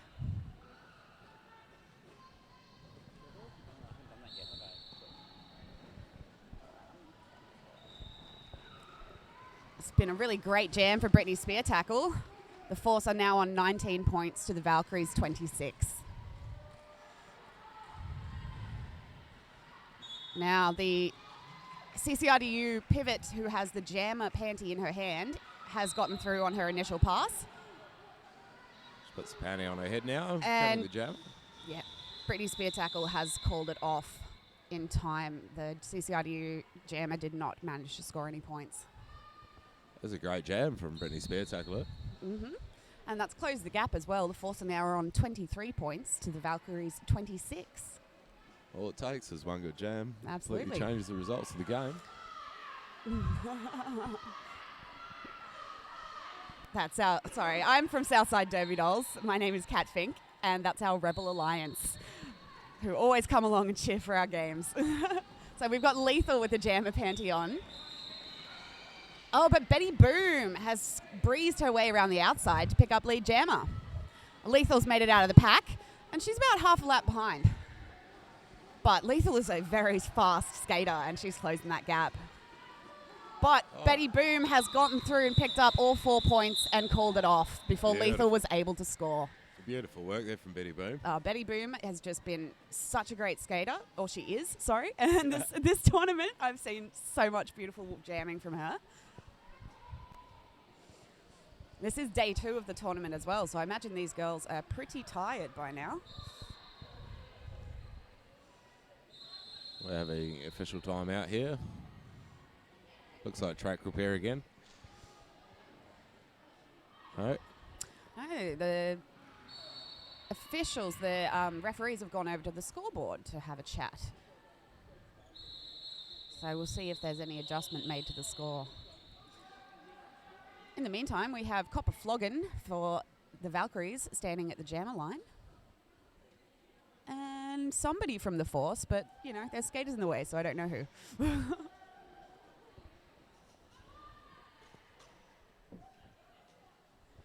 So there has been an adjustment made to the scoreboard.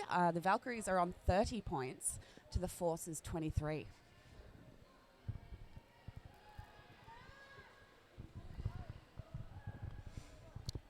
One thing with Hans, he's definitely very good at being aware of what's going on. Oh, yeah. Hans is an ex-referee. I'm not sure if he still refs, but he definitely knows the rules, and he's very, very aware of what happens on the track. I have done the scoreboard a couple of times for Central Coast, and yeah, if you're not quite quick enough on the point button, he's definitely there looking at you. He will point it out. Copper Floggin coming up against a solid 3-wall. Solid triangle from the Force. And we've got Whack Russell Terrier jamming again for the Force. Copper Floggin's through. Yep, Copper Floggin has made it through to pick up lead, but Whack Russell Terrier is not far behind. So the pack is speeding it up to try and give Whack time to get ahead, but Copper Floggin is just such a fast skater. Yeah, that's what I thought. We have 0-0. Neither jammer was able to score any points. That's good work from the blockers, making that pack fast. Nice tactical decision there from the Force. Yeah, absolutely. Can get a bit hard, especially with these long tournaments. After several games, everyone gets a bit tired and just thinking about skating and getting through to the next jam. Mm-hmm. It's good to see the girls still sticking to their strategies and working hard. The Rebel Alliance. We love you guys. Definitely good at making a lot of noise. Yep. Okay, so we've got Copper Floggin jamming for the Valkyries, and Brittany Spear Tackle has picked up a penalty and has been sent to the box. So power jam for the Valkyries, which is a good opportunity for them to extend their lead. There's some great blocking from Lethal, though. Really holding that Betty Boom. Sorry, Copper Floggin. No, it is Betty Boom. I need glasses. Holding Betty Boom at the front there for as long as she could. Brittany Spear Tackle is now standing in the box. But we lost, Southside lost 2 blockers in that initial pass. So Brittany Spear Tackle, or BST, or Beastie, as we like to call her, is now back on the track. But Betty Boom has made it out, scored 4 Brittany's points. right up on it. Catching up to that jammer there. And extending that gap between the points. We have 40 for the Valkyries and 23 for the Force. And Hans is on his way into the middle again, galloping in.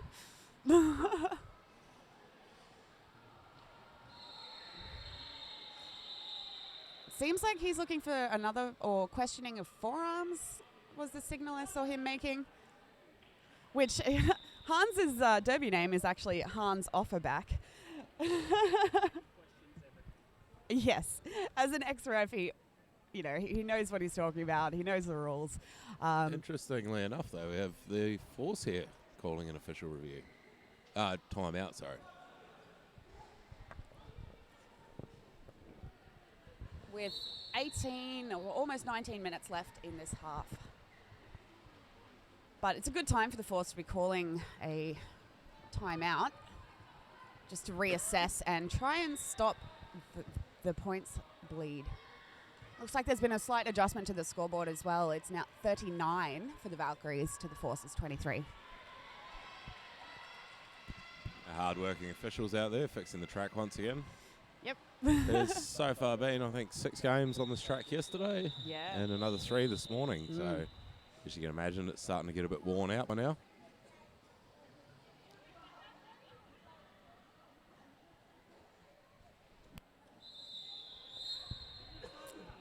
End of timeout.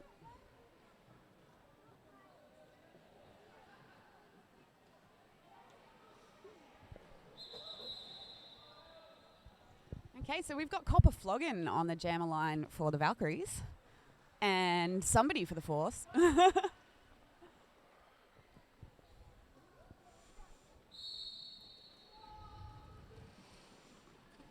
Oh, we have Get Shirty jamming for the Force.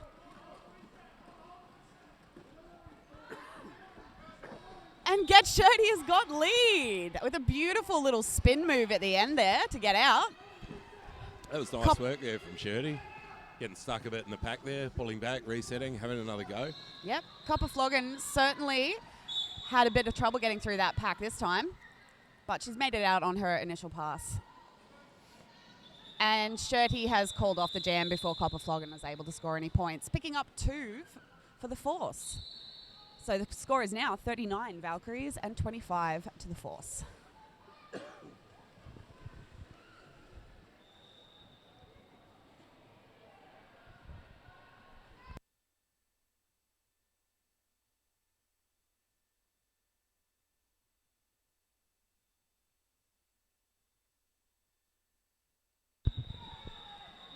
Okay.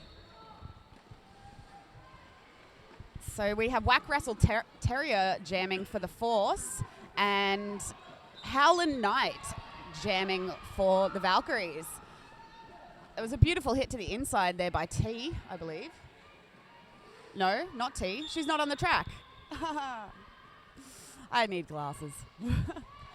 All right, so that was a 5 points, natural grand slam for Whack Russell Terrier, while the blockers on the Force are doing a fantastic job at holding Howlin' Knight back. Howlin' Knight still on her initial pass and yet to make it out of the pack. Oh, nice assist from her teammate has gotten Howlin' Knight out. She is not lead. Whack Russell Terrier has picked up the points and called it. She's picked up all 4 points, which will have the score now 39 to the Valkyries and 34 to the Force. Closing that gap. That was a great jam for the Force and really what they needed right now.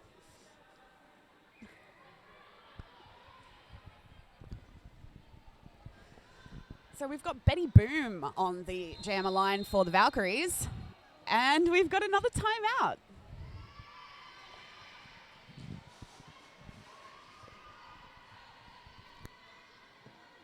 So we've got 2 blockers in the bin at the moment, 1 from each team. So each team will be skating 1 blocker short, which makes it still quite even. So it's 3 versus 3 and then the jammers.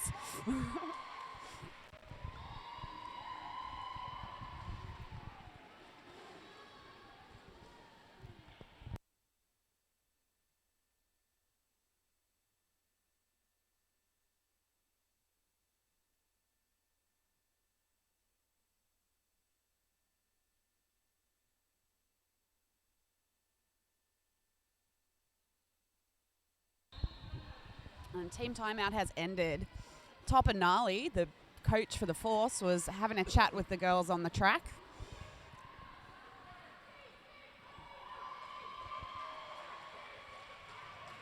And there's the CCRDU cheer squad. Okay, so we have Brittany Spear Tackle up again for the Force. And Betty Boom for the Valkyries. Valkyries? Valkyries. Valkyries. Although probably both is correct. And Brittany Spear Tackle has picked up lead jammer. Oh, that was a beautiful hit by Get Shirty there. Unfortunately, it wasn't a legal one, though, so she's going to the penalty box for forearms.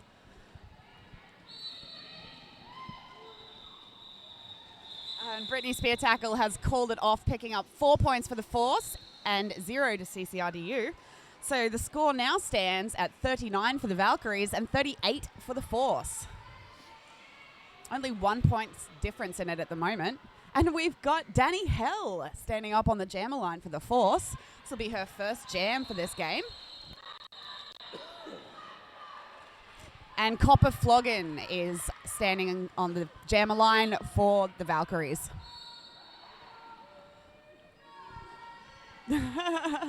D-Bag, as we affectionately call her, has not picked up lead, but she's out of the pack, pretty close behind Copper Floggin, who does have lead jammer status.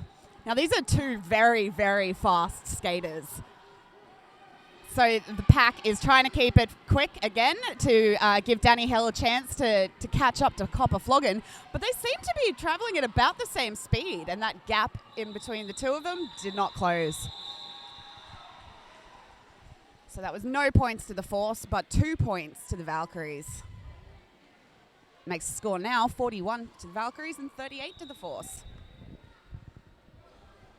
Betty Boom lining up on the jammer line there, and Whack Russell Terrier for the Force.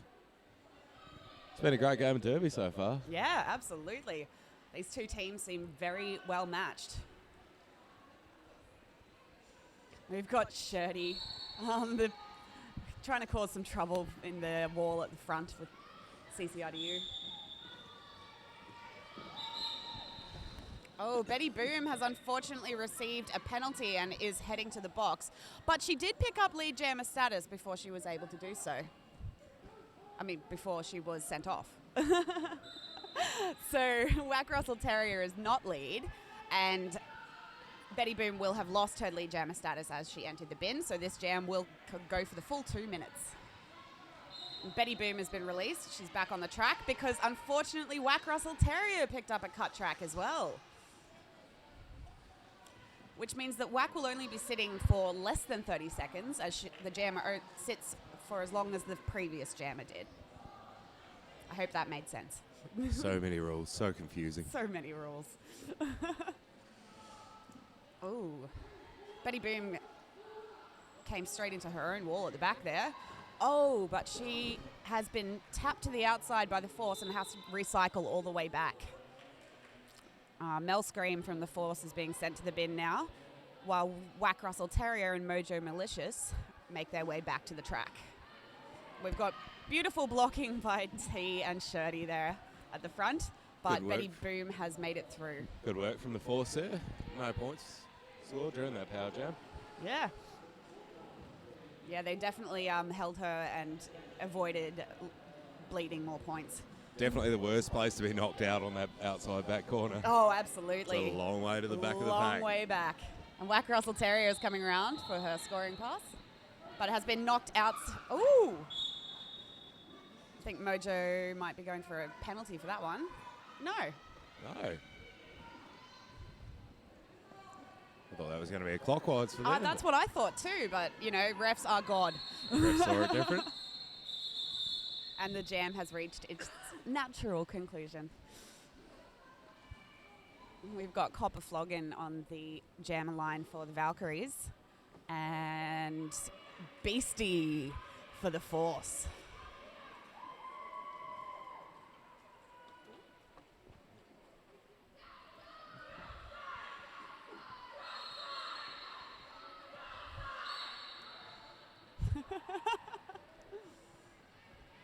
Sorry, Love you, Rebel Alliance. You guys are great.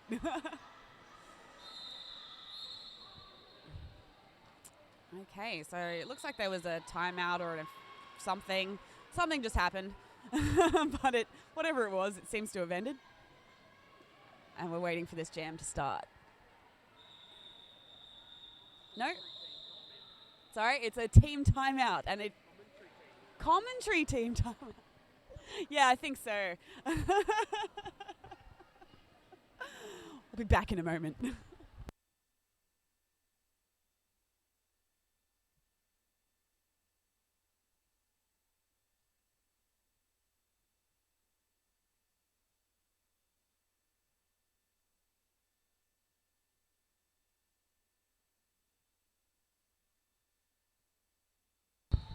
All right, and we are back. So we have Jamming for the Force BST and Copper Floggin for the Valkyries.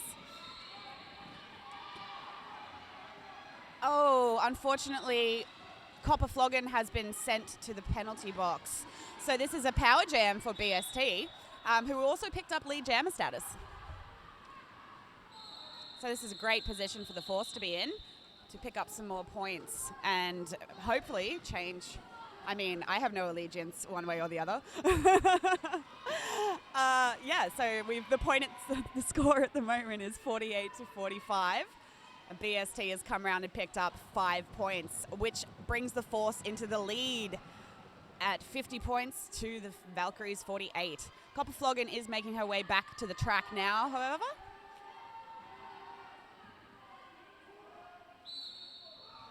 Now the bench coach from the Force is telling BST to call it. But Copper Floggin was actually on her initial pass. So BST does have time to pick up a few more points. But has called it off before Copper Floggin was able to score any points on the Force blockers. 4 more points for the Force. Puts the Force at 54 to the Valkyries 48. And there's a bit over 10 minutes left in this half. And we got Howlin' Knight up again for CCRDU Valkyries. But we've had a timeout called. No, that was 5 seconds. They're off. And we've got Get Shirty jamming again for the Force. Howlin' Knight is pushing away at a solid 3-wall at the front.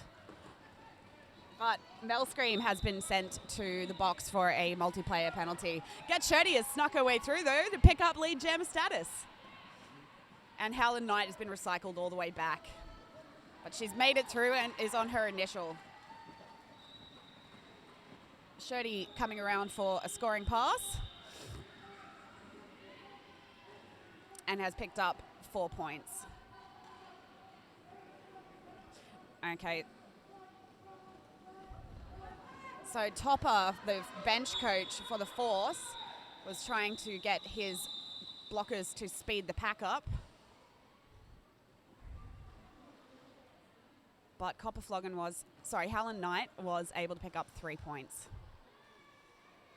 So the score is currently 58 to the Force and 52 to the Valkyries.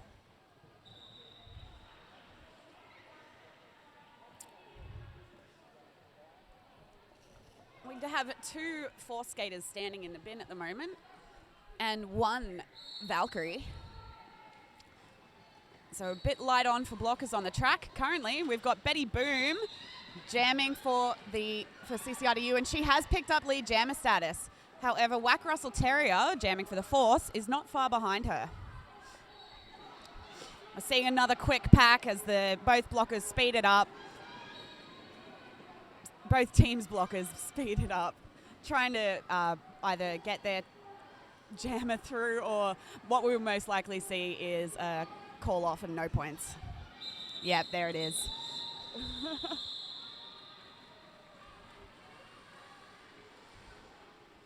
So no points on that jam for either team.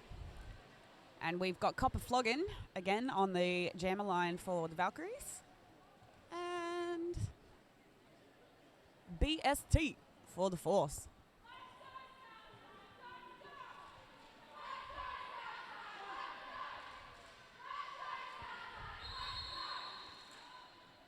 Okay, we've got a timeout happening. Possibly an official one. While Hans is having a chat with one of the refs.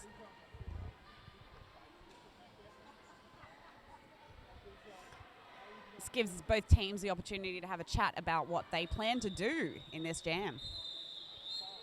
Okay. Timeout is over.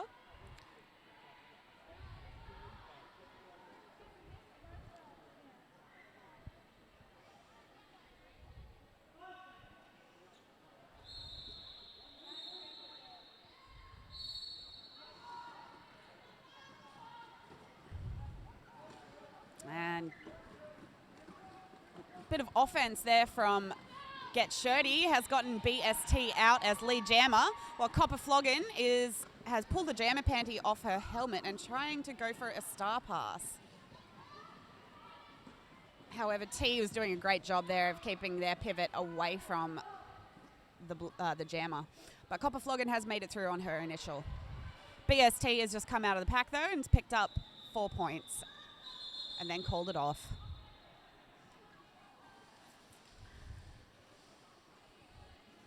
We've got 7 minutes left in this half, I believe.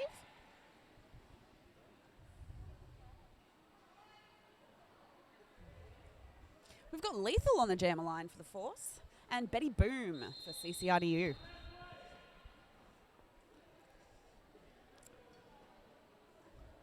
But we've got another timeout, it seems, as Hans is in the middle of the track having a chat with the refs.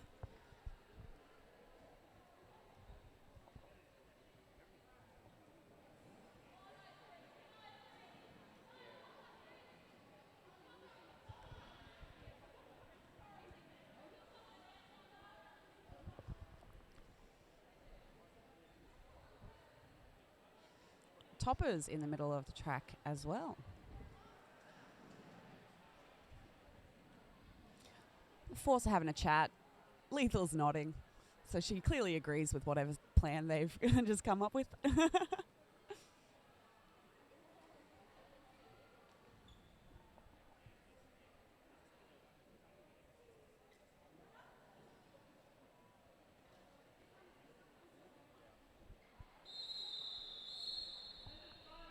That's the end of the timeout.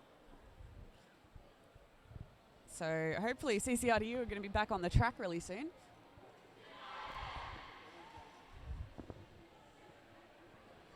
The score at the moment is 62 to the Force to 52 for the Valkyries. Only 10 points difference. That is not a lot of points. We've got Betty Boom on the jammer line for the Valkyries and Lethal for the Force.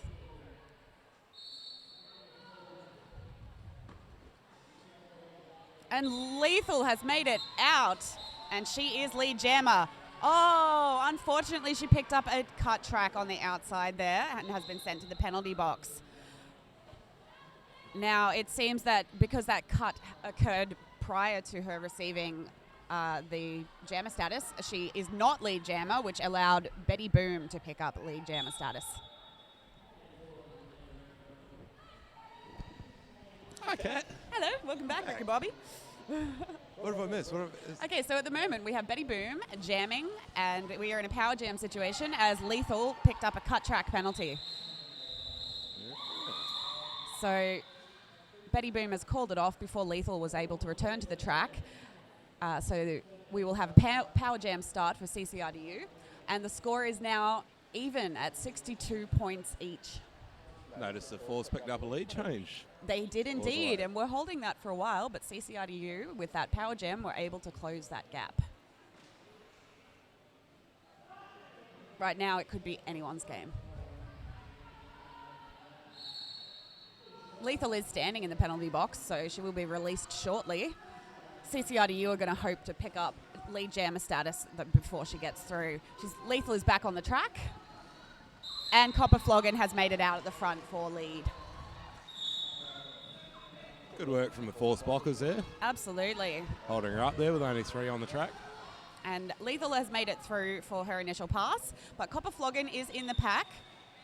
And that was absolutely gorgeous on behalf of T. She has just taken Copper Floggin out on the inside, recycled her back, forced her to call it off. No points. It's a good opportunity there for the Volkeyes to score a few points at the start of that jam. Force Walker's doing a great job to keep them scoreless. But there were no points at all in that jam to either team, so we're still 62 even. Got Hans calling the officials over. He's almost done that every single jam.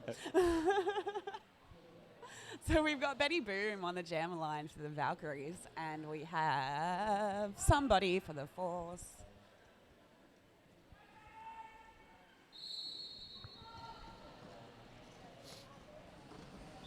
We got Whack Russell Terrier for the Force. Betty Boom straight through there for the lead jammer status. Mm-hmm. Whack Russell Terrier still trying to make it through on her initial pass. Sparkles, our friendly OBR today. Brand new toe stops on there. Obviously not quite as grippy as one would hope there. Whack Russell Terrier has made it through, but Betty Boom has picked up those 4 points and called it. So we've seen another lead change. The Valkyries now on 66 points to the Force's 62.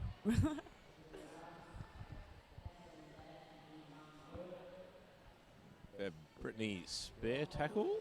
Yeah, beastie. Jamming for the Force. And we have Howlin' Knight for the Valkyries. It's easy to know when she's on because she wears long sleeves, long black sleeves, as you can all see. And Beastie has just slipped her way around the outside, and has picked up lead jammer status. Howlin' Knight is still battling up against the Force blockers, but she has made it out on her initial 2. Just as Brittany Spear tackle. Oh, that was beautiful. The blockers there just doing some beautiful offense and getting Brittany Spear tackle through. So, for some reason, there's no points being held up by the Force jam ref, but I'm pretty sure that she just went through on a second pass, which means I would have points. I would have thought that as well. Yes, that is what we saw, but no one's contesting it. Interesting.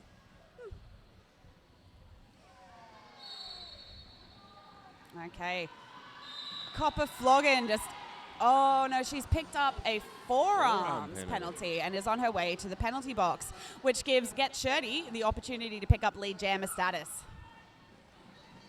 She's having a little bit of trouble getting through that pack, though. And that was a beautiful sweep by the Force, but unfortunately it didn't get Shirty out.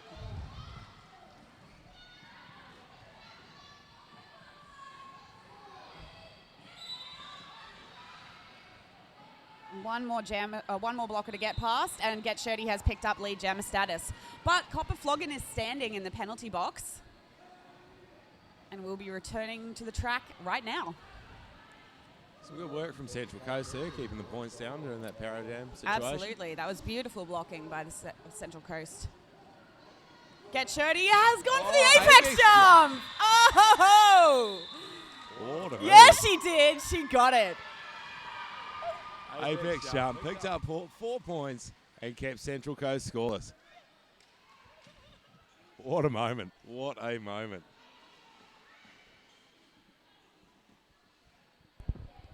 Cat getting a bit excited. Sorry, I just had to take a moment there. And who could blame you? That was absolutely beautiful. Love that, Shirty. Perfect job there calling it off too, just as the Central Coast jammer was coming up on the pack. Yeah, that was great awareness from Shirty as well.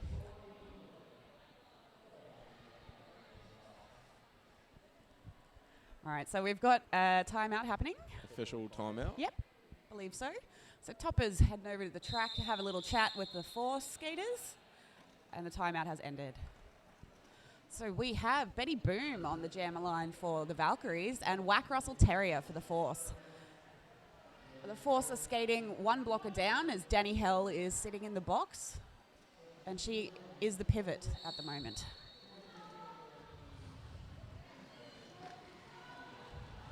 Betty Boom getting a bit hung up in that wall there from the Force. Yep.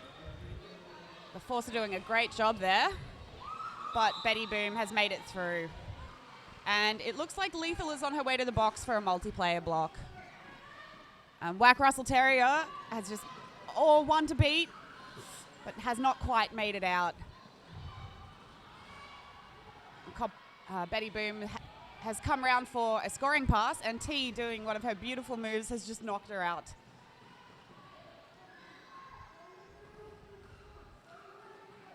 Okay, Betty Boom has made it through, picked up all 4 points and called off the jam.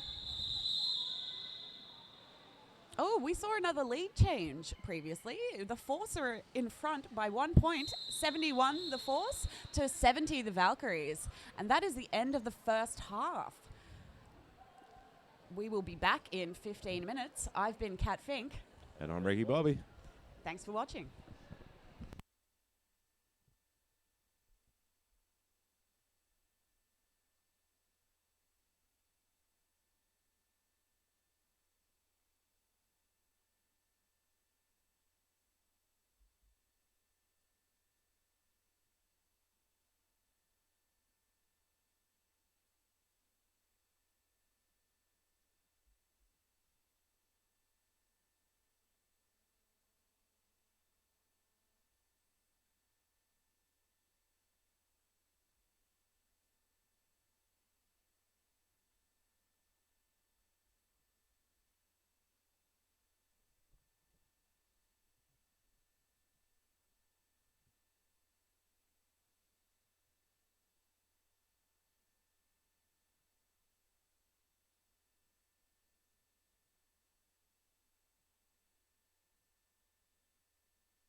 And we are back for the second half of this game with the Force from S2D2, Southside Derby Dolls, versus CCRDU, the Central Coast Roller Derby United, the Valkyries.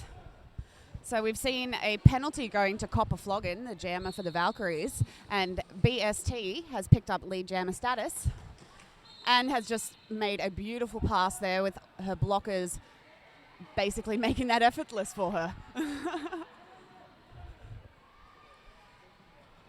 So she's coming around again to pick up another 5 points.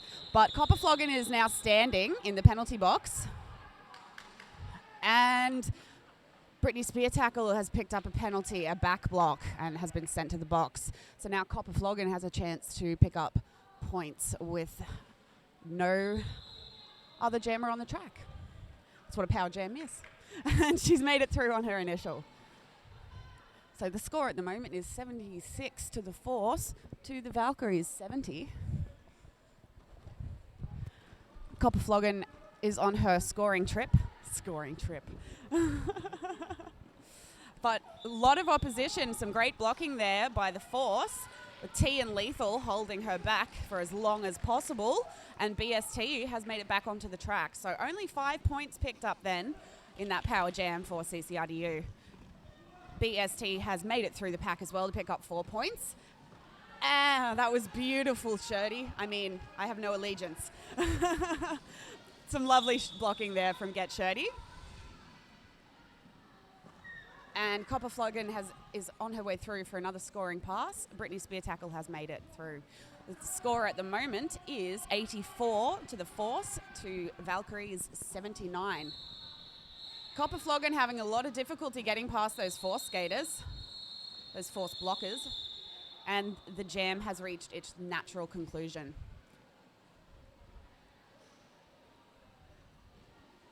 So the Force still sitting in the lead. They are on 87 points. This game's harder to pick than a broken nose. Gross. Okay, so we've got one CCRDU skater in the penalty box, so they are skating one blocker down. But Betty Boom has made her way. Oh, unfortunately, she received a track cut penalty and has been sent to the penalty box, which means that lead jammer status is still available for Whack Russell Terrier, and she just picked it up. Betty Boom there, lucky not to pick up another penalty. Wow, okay, so they've just called the jam off. That was an interesting choice. Not quite sure what happened there. No, but, you know, whatever. So the scores stand at the moment, 87 to the Force and 82 to the Valkyries. This is such a close game. So we've got Get Shirty on the jam line, and she just said, "Oh, it's a power jam. Shit." Shirty straight through But there. she has made it through and picked up lead jammer with a beautiful spin move to the inside. So I don't think she has anything to worry about it being a power jam. No. Shirty is not usually a jammer for the Force, but she's been doing some awesome work this weekend. I think she might be going on to the jammer rotation. Yeah, I think after she this will game. be.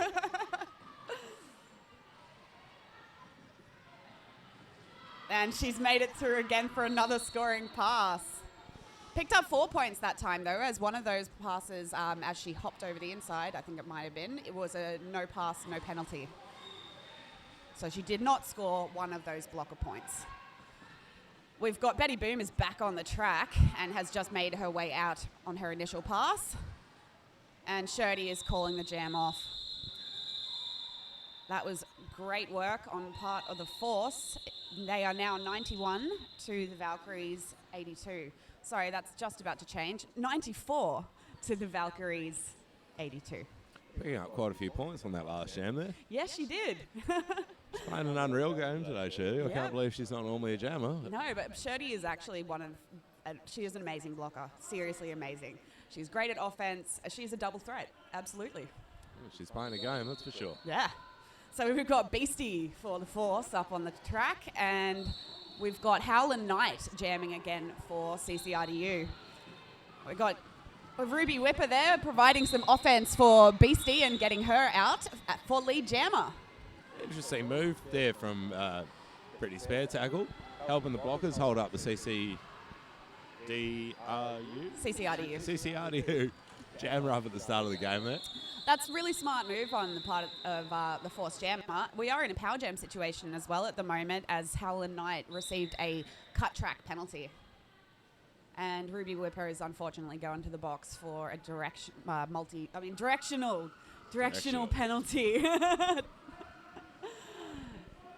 Okay, so BST is just toe stop, danced her way around on the outside, but I think she was a little bit unsure as to whether or not she'd gone out because she paused for a second there, which was just enough time for CCRDU to get her back again. And Howland Knight tried to just sneak her way through on the inside there, and a beautiful hit by Danny Hell knocked her to the inside and forced her to recycle. But she has made it out now, and she is not lead. This is her. She's coming around to try and pick up some points, but Brittany Spear Tackle has called the jam off. That did give them enough time to get all of the Force blockers out of the penalty box, though, and both teams will be skating with a full complement of skaters. Some fancy footwork there on the line. Yes, that was Annabelle 202, Hannibal Dector, doing a little bit of tripping over her own skates, which I do all the time. I thought it was a nice figure skating move myself. Force really playing in the second half. So we've got Copper Flogging for CCRDU, who has picked up lead jammer. But Whack Russell Terry has got one left to beat, and she is out on her initial. There's a nice step through there. So Copper Flogging is coming around to pick up some points. And she's called off the jam before Whack Russell Terrier was able to pick up any points. But she only got 1 point there. A bit slow to get up there, Copper Flogging. Yeah, that was a pretty hefty solid fall. hit at the end there into that purple wall. So the score at the moment is the Force on 99 to the Valkyries 83. So the Force have been able to extend that lead a little bit. Force now with an official review.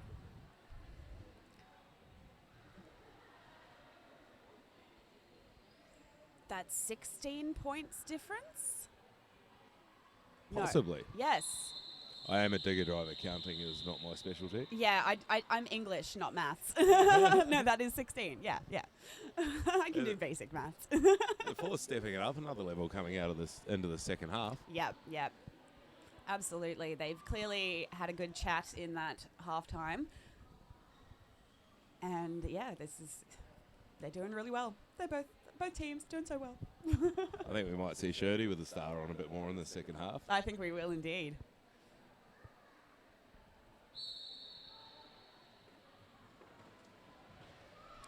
I'm just going to find out what this official review is about. It's a wonderful cat fink there, heading out into the middle. Find out what the official review is over. Great opportunity for us to thank the officials for today. As you can see, all the fancy zebras out there in the middle. Sport obviously doesn't run without volunteers. Not only, of course, we have all the officials in their fancy zebra costumes, but all our lovely NSOs holding the paperwork, keeping score, keeping track of all the things that are going on. Catfink is back, so we'll find out what this official review is. Okay, so this official review was called by the Force as they are looking for a back block penalty on the CCRDU jammer.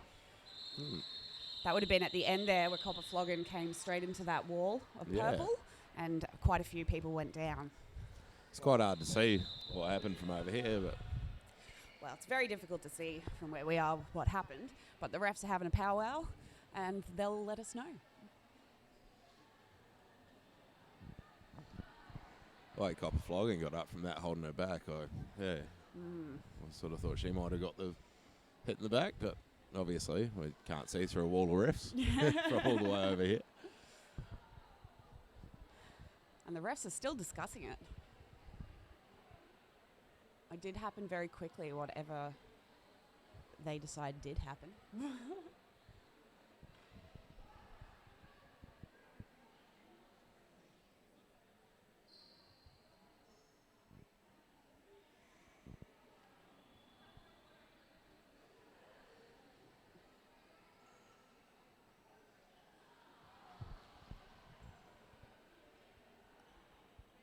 So at the moment we have about 23 minutes left in this half.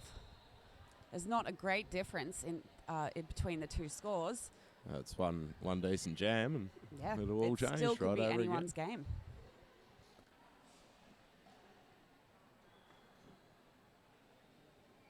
It's a funny old game, roller derby. Quite often, quite easy to get through without scoring any points. But then on the same token, one power jam, 25 points on the board. Mm-hmm. It's not unheard of. And back when we had the 1 minute penalties, power jams used to be a lot more painful. What was that, way back in the day? Way back in the day. Not quite back in the knee start day, but... So not quite sure what the outcome of the official review was there. Does look to be retained looking at the scoreboard. Okay, but as the jammer for CCRDU is still on the track, so as no one was sent to the penalty box, that means that the official review was declined, and the Force have lost their official review for this, well, for the rest of this game, because there are no more halves. It's a game of two halves, they say. Indeed. All right, so we got Betty Boom on the jammer line for CCRDU, and she has made it up on the inside. We've got Get Shirty again jamming for the Force, and she is out now on her initial. Lovely work there from Betty. She's got a good eye for the gaps. She really does, and so quick at taking that opportunity. So Betty Boom is coming up for a scoring pass. Got a beautiful wall of offense there from her skaters. And she's called the jam off before Shirty was able to pick up any points, and she's picked up 3 points. And just in the nick of time, the way Shirty was coming into that pack. Yep. Shirty was coming in fast and furiously. 1, 2, 10 or 12. So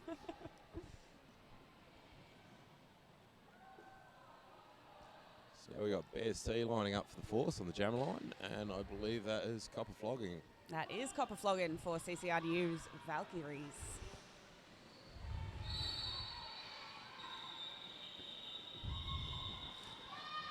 Oh, with only 2 Force blockers on the track, Copper Flogging was able to get lead there. However, BST, while she did get out, she's been assigned a forearms penalty and is on her way to the penalty box. So this is a power jam situation for CCRDU, which is exactly what they would be wanting right now, as the score is 99 to 86. Sorry, no, 99 to 91. They are closing the gap. The Force now with 3 blockers back on the track. Yep, as I'm not sure who was in the penalty box. I can't see that far. Copper Flogging is making her way through for another scoring pass, and has picked up those 5 points. Of course, the skaters sitting in the penalty box, as soon as the jammer passes one skater, automatically picks up the points of the skaters sitting in the box. They do indeed. Once upon a time, they were called ghost points, but no more. BST has made it back out, but we've seen a lead change here with the Force 99 to the Valkyries 101. So BST through on her initial pass now. Copper Flogging will be looking to get through the pack, pick up a few points and call it, which she does perfectly. And so that makes the score 105 to 99. BSC there making a valiant effort to pick up that last point just as the whistle blew. Because a jammer can score until the 4th whistle. On the first set, Yes. which when there's a lot of whistles going is very hard to pick up. Luckily our wonderful refs here and jam refs Yep, know we their job perfectly. got to say we love our officials. Thank you so much. Officials, refs, NSOs, everybody who helps make this happen. We literally cannot do this sport without you.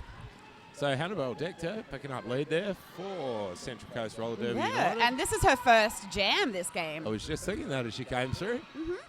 And we've got Whack Russell Terriers made it out on her initial pass and is coming around, but Hannibal Dector has called it off before she was able to pick up any points. Nice work from the Force blockers there. Just as she came into the pack, she was managed to get pushed out over the outside line. Jam ref just conferring with the OPR there to see if any points were scored before she went out of the track. It looks like they were 2 points. 2 points. 2 points by the look of that. That was good work by the Force, shutting down the jammer, so she only got 2 instead of the whole 4 points. So we've got Betty Boom on the jammer line for CCRDU and BST for the Force. Good combination, these two. Always a fun jam to watch. Yeah. Oh, and Beastie's got one to beat, and she is Lead out for lead Jammer. jammer. But we've got Betty Boom hot on her heels. Now, I think we're going to have a 0-0 jam here. Oh, beautiful blocker on Jammer blocker on action. jammer. I mean, jammer on jammer. Of course, BSC taking advantage of lead jammer. If she was unable to get Betty Boom out, or Betty Boom past her, of course, she did what she just did there and called it off. Yep, so no points to either team. But CCRDU are still in the lead with 108 points to the Force's 99. We've got a Copper Floggin on the jammer line for CCRDU and Whack Russell Terrier for the Force.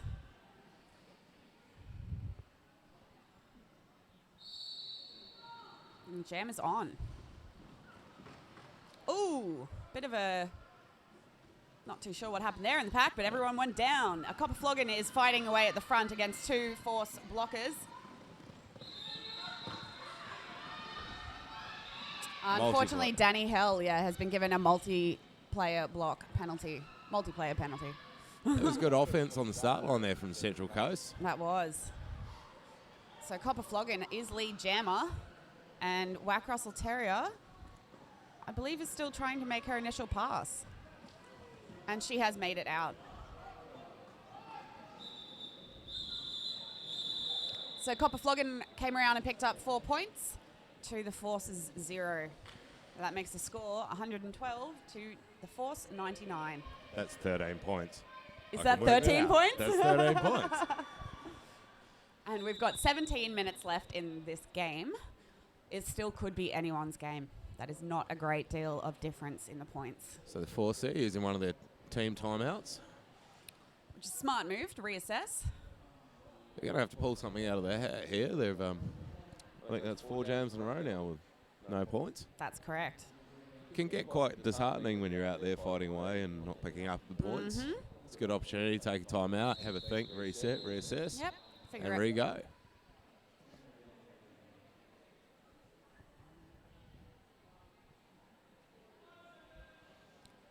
So we're 30 seconds into the timeout here. Timeout lasting for 1 minute. Ooh, and this is a good time to thank our sponsors. Thank you to Skate Project. If you need panties, if you need short shorts, if you need anything that can be made by a sewing machine, they can Labels, make it. Ref shirts, everything. Yeah, everything. Absolutely everything. Got to say thank you to Maitland Roller Derby League. Oh, that's us. the Yeah. Maitland Thanks, Junkyard you Jerks. jerks. We are your favourite jerks. Yep. And also Better Bearings. Thank you, Better Bearings. If you need bearings, buy them from them because they're better. I definitely need to check them out. Yeah, I skate on Better Bearings. They're great. Yeah. My cheap eBay ones aren't quite lasting as long these days. Gee, funny that. Okay, so the timeout's over. We got blockers and jammers back on the track. Betty Boom coming through for Central Coast. Oh, and just got tapped by Debbie Does Damage. However, she managed to stay in bounds and picked up lead jammer. Get Shirty is jamming again for the Force and has made it out on her initial, about half a lap behind Betty Boom. Offense again there from Central Coast. So Oh. Betty Boom around the outside. Yeah, Betty Boom just makes it look effortless. Oh, now Get Shirty is unfortunately being sent to the penalty box for a skating out of bounds penalty. So we have a power jam to CCRDU, which is what they would want to extend that gap. And Betty Boom has made it through, picked up 4 points. I dare say we'll see a few points go on the board here. Yep. Hopefully, I mean, I have no allegiance. Let's see if the Force are able to reduce the amount of points that they get. Let's say Mojo Malicious is having a good game today as a blocker. Oh, absolutely. Mojo Malicious has just joined Southside this year and coming from Newcastle. I believe she was one of the Dockyard Dames at Newcastle.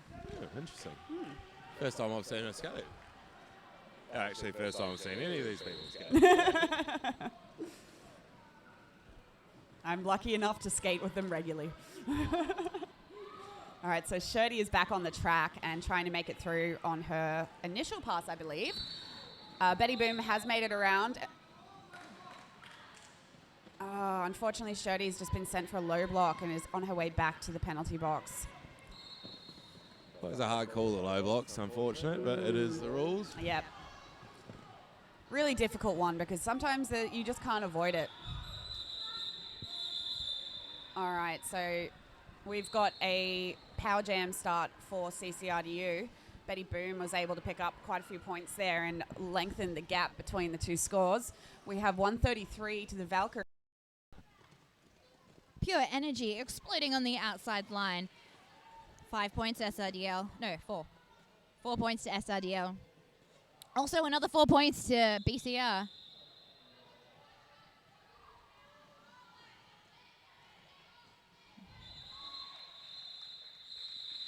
BCR call off the jam, but not before Energy picks up 4 points. So you have apologized for the lack of scoreboard. There was some technical difficulties with the NSOs. We have the Punk Blockers on 17, the Snipers on 12. I feel like this is going to be a very close game. Jamming in white for the Snipers, we have Willis. Willis darts up the inside line and takes lead for SIDL. Trying to do a lead change. Meanwhile, Black 2-2 for BCR. Duchess of Hazard completes her initial pass. Willis gets knocked to the outside ref lane. Calls off the jam, picks up 1 point. Brisbane 17, Sydney 13.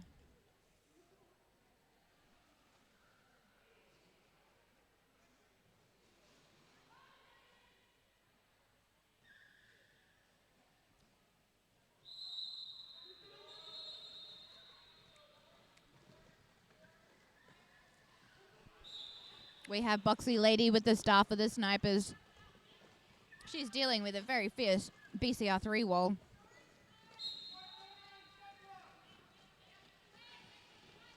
White 4-9 stop block.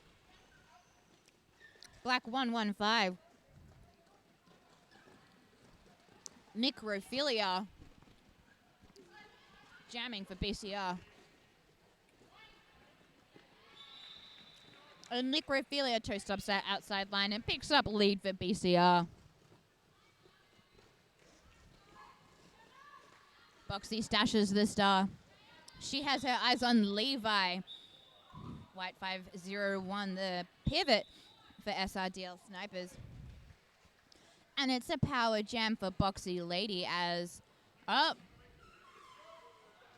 Necromancy sent to the penalty box. Boxy Lady's in the penalty box. Necromancy is released from the penalty box. And then Boxy Lady is also released from the penalty box. There is no lead jammer. There is 45 seconds left in this jam, and we have to run the entire time down. Serial Killer comes in for the assist to help Boxy out of that deadly BCR 3 wall.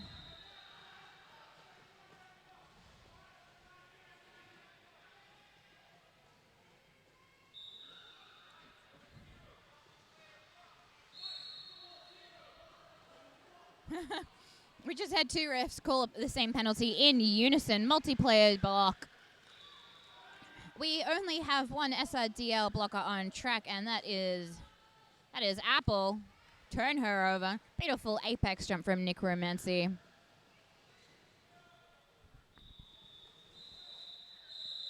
Kitty Hawk was returned to track. We have 2 SRDL blockers in the box.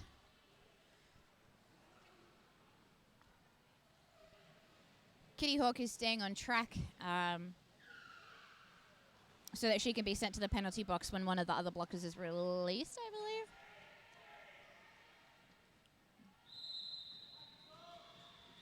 And Willis toe stops that outside line, but she gets knocked out by BCR and recycled. Meanwhile, BCR take lead. That is Black 0-5. Hooker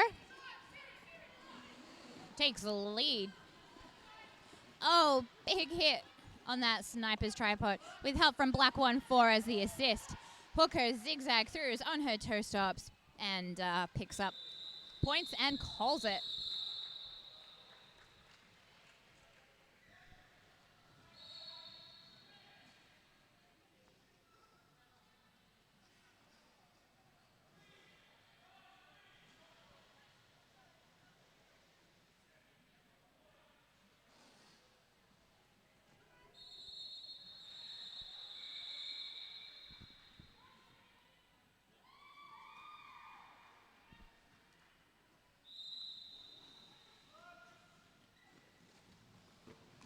In white, we have the go-between. Do we? We have the go-between jamming for the snipers. Meanwhile, black 4-5-5. Rocket Ma'am takes the lead for... Oh, she gets a cutting track penalty. It is a power jam to Gobi from the SIDL Snipers, who has stashed the star. No lead jammer. We have a minute 30 left, and we just have to run it down.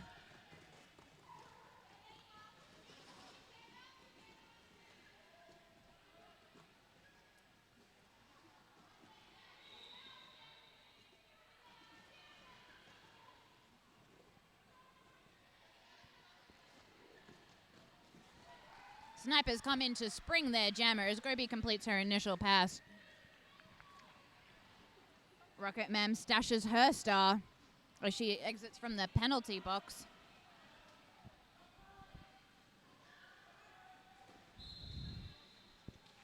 Rocket Ma'am is through. Gobi is through. She picks up 4 points. White 1-2-0 penalty. 4 points to BCR. Current score is BCR 34, Snipers 17.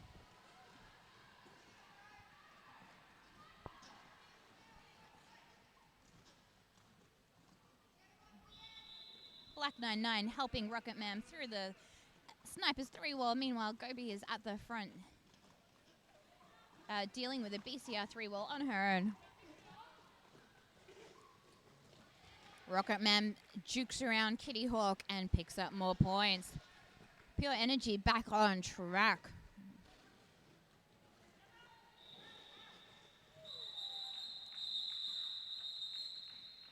And the jam has reached its natural end.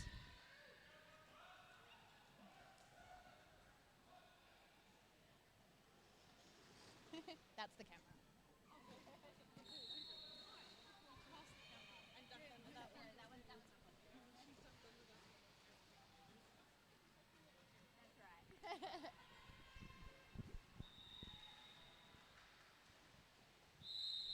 We have Boxy Lady on the jam line for the Snipers. And zigzagging through the SRDL 4-wall, we have the BCR jammer. Both jammers have driven right to the pivot line, no lead yet.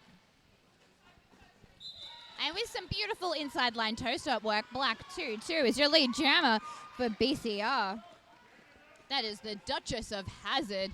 Meanwhile, Boxy has completed her initial pass and is speeding around the track. Oh, that was a back block. Yeah, called it on Pure Energy. Therefore, it is a power jam to Boxy Lady as the Duchess of Hazard has been sent to the penalty box. And Boxy picks up points. Closing that gap a little, BCR 38, Snipers 26.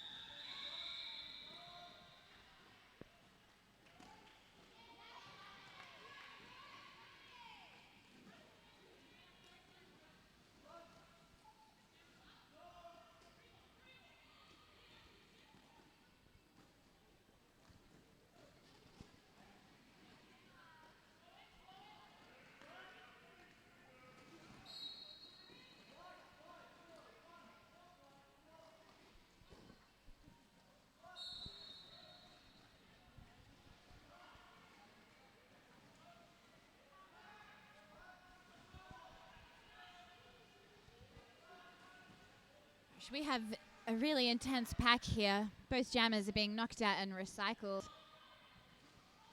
BCR 38, SLDR 31. There's only 7 points in this game. So the jam reaches its natural end.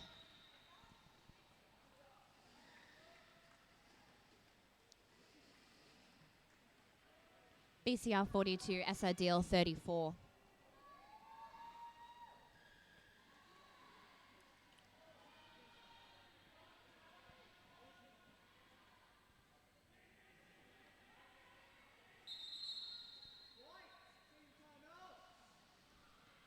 The SRDL snipers in white have called a team timeout. I'm going to use this opportunity to give you our lineups for today. All the way from Brisbane is the Brisbane City Rollers A team, the Punk Blockers. We have number 5, Hooker, 102, Regulator, 11, 1-1, Fang Fiend, 115, Necrophilia, 1-4, Thunderpuss, 1-8, Horror Lulu, 2-2, Duchess of Hazard, 313, Kimbo Kazi, 3-2, Slash Your Heart, Scare Bear, 4-0, Unforgiving Bunny, 455, Rocket Man, 5-2, The Claire Bitch Project, 7-2, Vix X Zen, Vixen with 3 X's and a capital X in the middle, 9-9, Mo Monkey, and on the bench they have 2 of either Brutal Deluxe, Nerd, Vanna, Shellfish, and Catastrophe. We have 30 seconds left. In the next timeout, I'll get you through your SIDL lineups.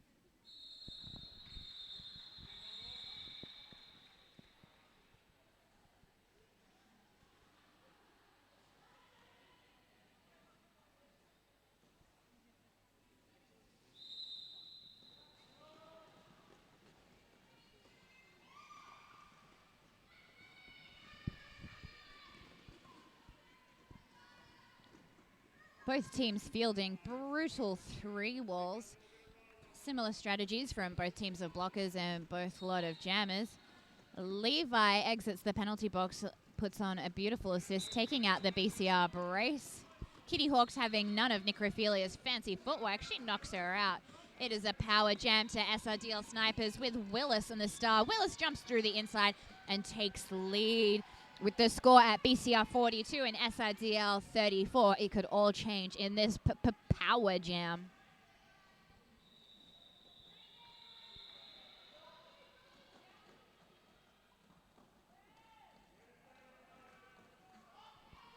Willis is being recycled on the outside line, but the snipers aren't letting the black blockers make her go too far back. BCR jammer 115.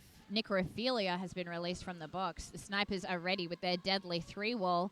Black 1-8 coming in for the assist. Meanwhile, Willis makes it through, picking up 5 points. BCR 42, SRDL 39. There are 3 points in this game. Willis is ahead. All she has to do is get 3 points and call it before Necrophilia reaches to change the lead. And she gets 1. BCR 42, SRDL snipers are on 40. There are 2 points in this game.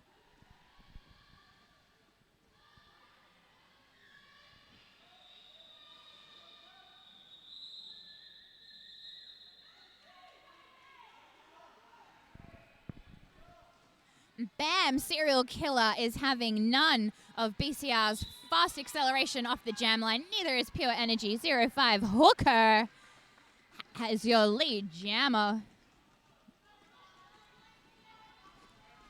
Gobi being held up by 2 BCR blockers on her own. No trouble for her. She skips around the outside.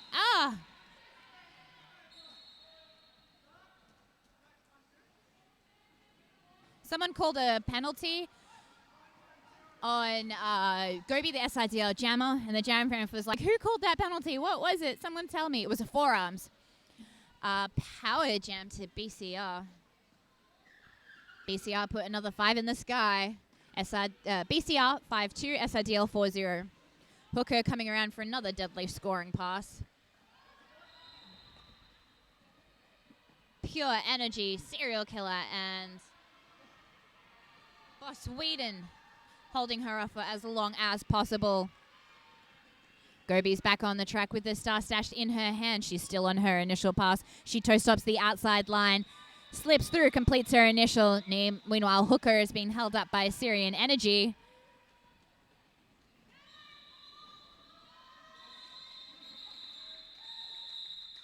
Oh. Some beautiful pirouette and toe stop work from Gobi, the SIDL sniper jammer. Luckily for BCR, they called it off just in time.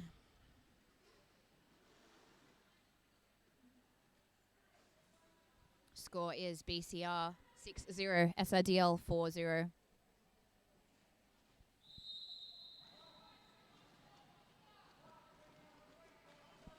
Kitty Hawk holding off BCR for as long as possible.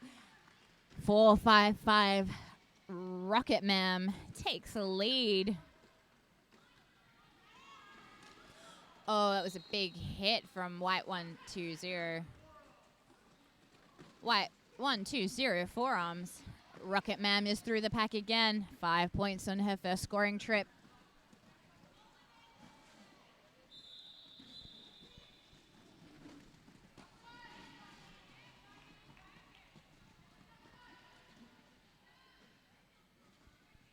Rocket Man picks up another 5 points as the SRDL blockers try and spring Boxy from the 3-wall. Rocket Man hit to the infield. She recovers and meets the sniper's 3-wall. Pure energy released from the box. She's going in to assist Boxy Lady.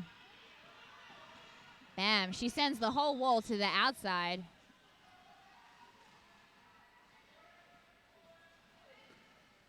Boxy with star in hand is passed it to Kitty Hawk, who scoots past. Kitty Hawk is now your sniper's jammer.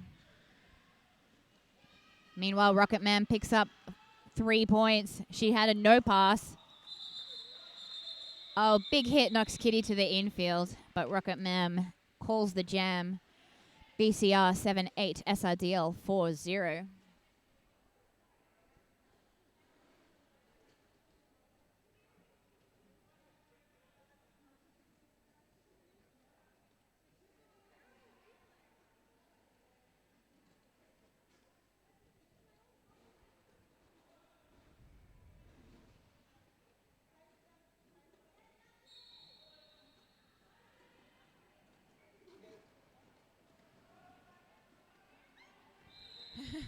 We have some pivot toe-stop competition going.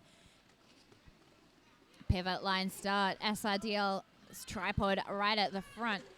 It is a power jam to BCR.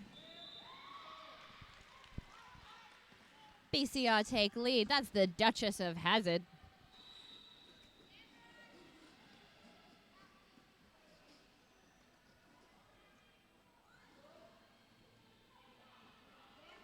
Kitty Hawk standing in the penalty box, back onto the track with the star stashed in her hand. Everyone's looking to her. They're ready. Bam. Big hit. She gets through. Oh, she... black pivot sabotages Kitty's almost finishing her initial pass. 4 points, BCR. And Kitty is through in her initial pass. She puts the star on her head. 4 more points to BCR. Oh, big hit. Yes. Kitty zigzag around. She puts 4 points on the board for SRDL Snipers.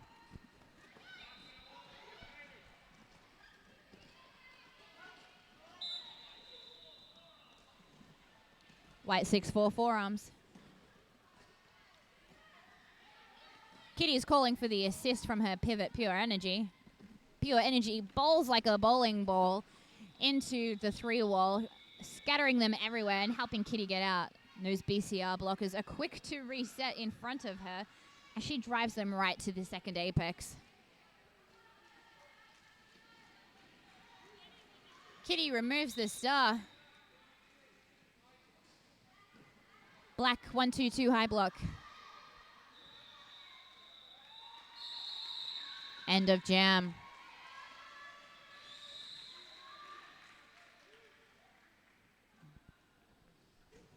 The score is BCR 9-6, SRDL 4-4.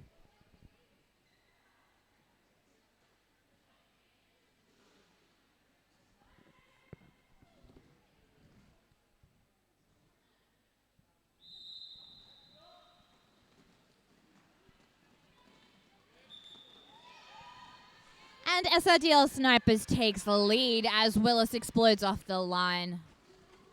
Hot on her heels is BCR. Snipers come in, swipe Blackpack out of the way, and Willis called the jam. Oh, 2 points each.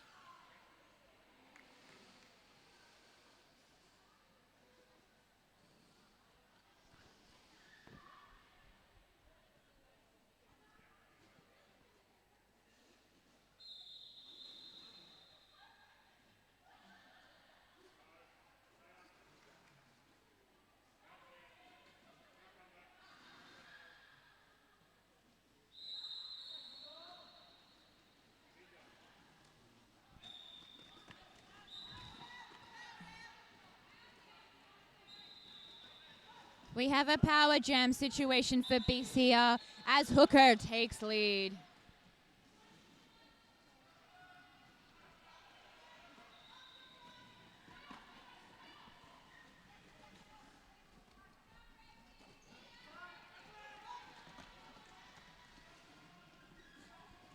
Five points to BCR. They are on 106 to Snipers 45.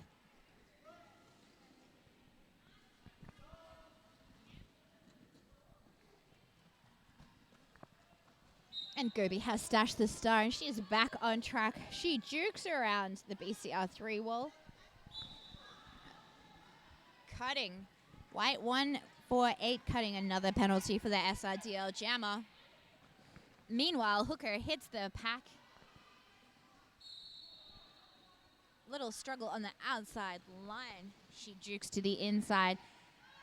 Gets knocked to the infield by Serial Killer. Steps back on the track. She's dealing with Boss Whedon and Levi. Levi knocks her on the outside apex. BCR blockers have decided to help out. They're coming in for the assist.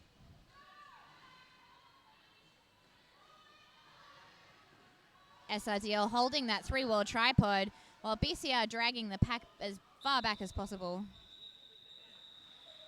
Oh, Hooker is sent to the penalty box for blocking with the head. There's only 17 seconds left in this jam. Gobi coming back onto the track. Star in hand. She runs on.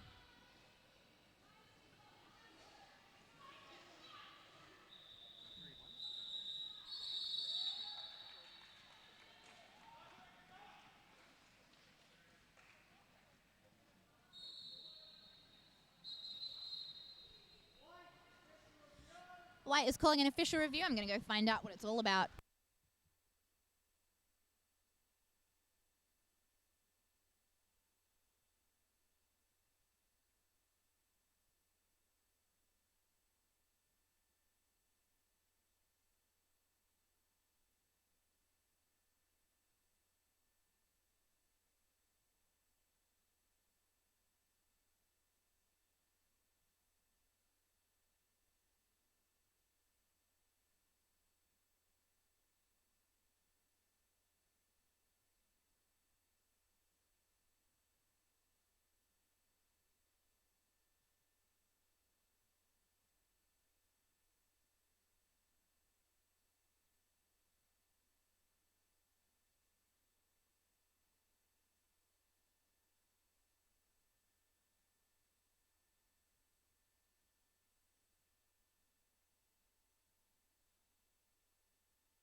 Sasha Fierce back on mic.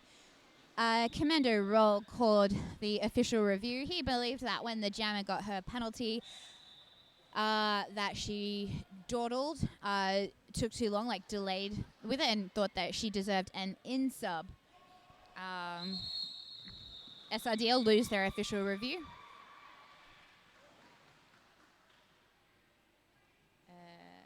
Timeout. SRDL lose their official review as the ref is not confident that that was an in-sub.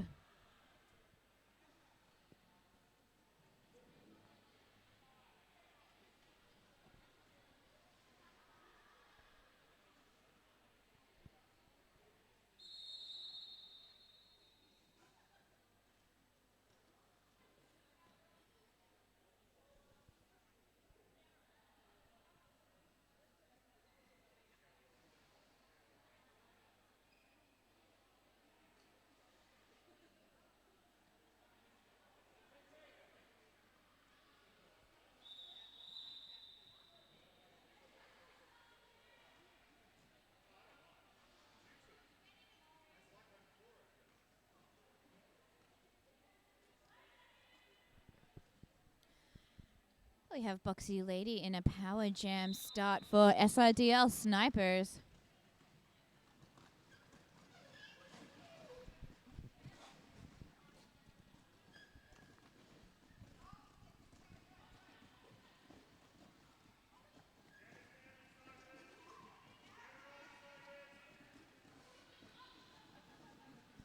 Hooker is back on track.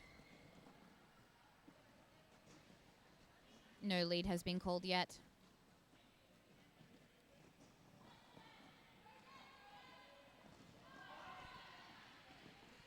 Energy forcing Hooker to recycle on the outside line.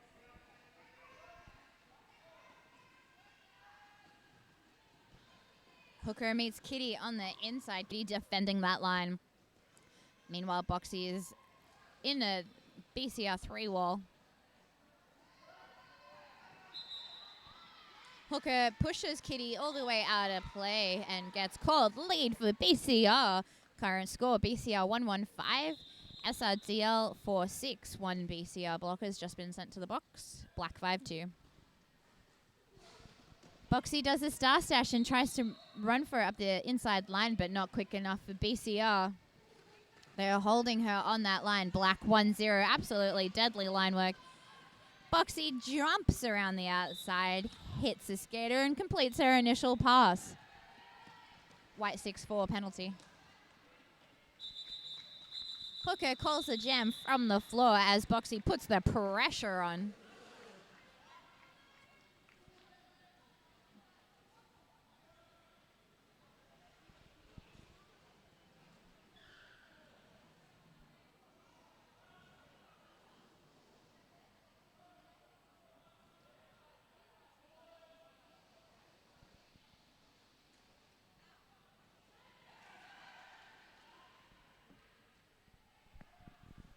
We have Willis on the jam line for SRDL. But sprinting up that inside line is Black 455, Rocket Man. Willis falls out of the pack, clearing her initial pass. Oh. Rocket Man calls the jam after picking up 4 points.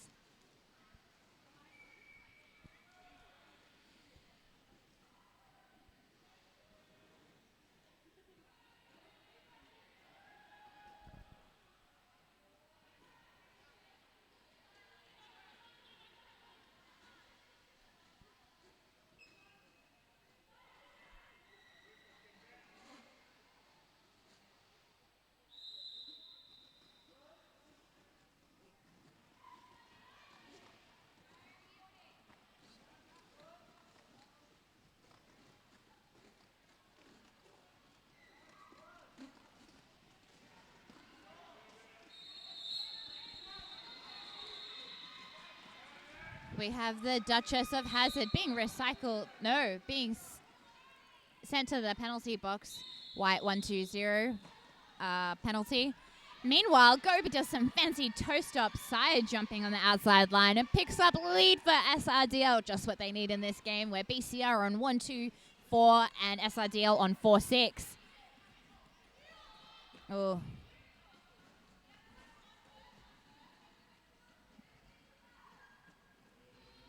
Gobi zigzagging through the straightaway. She gets a sweeping assist from SRDL. But watch out, the Duchess of Hazzard is back on track.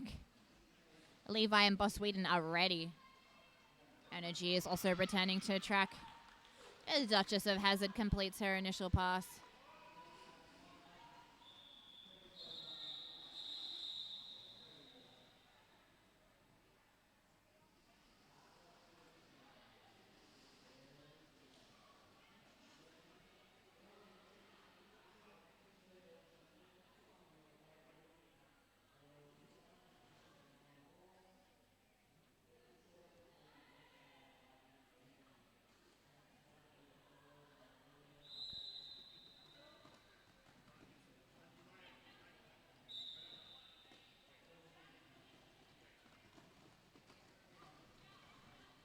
Black blocker penalty.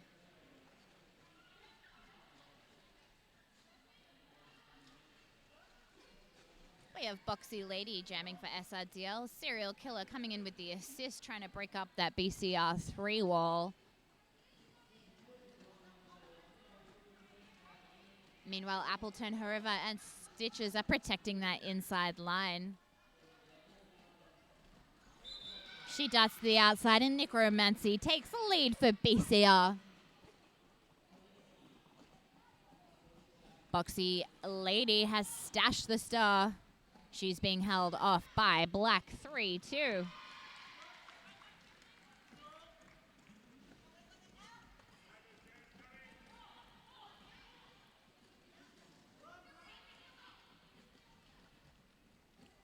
Necrophilia meets the SIDL 3 wall by herself. She's looking back for an assist, but they're busy blocking and bridging. We've got a bridge from each team and 3 walls from each team. Jammers pushing on seams.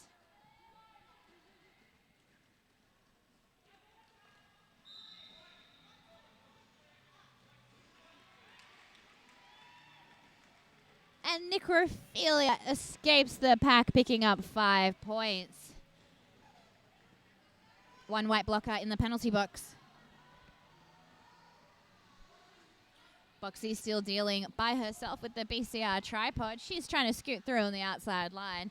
Star still in hand. Necrophilia puts another 5 in the sky for the punk blockers.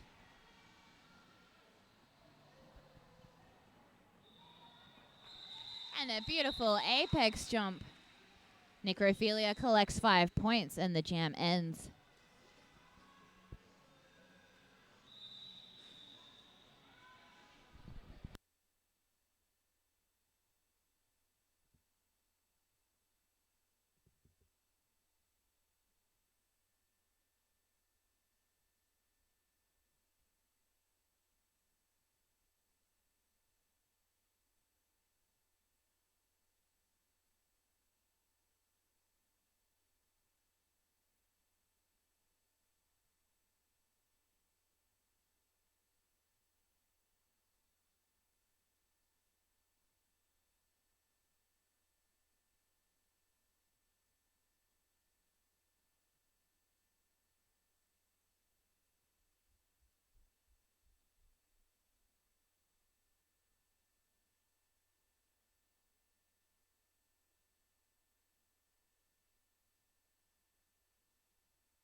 Hello, listeners at home watching SRDL versus BCR.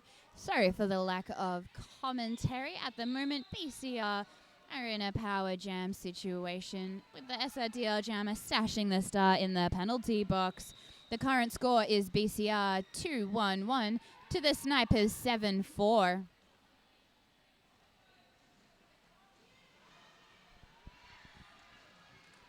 And Gobi is through the pack on her initial pass. Rocket Man jamming for BCR, coming in for some points. And a call off.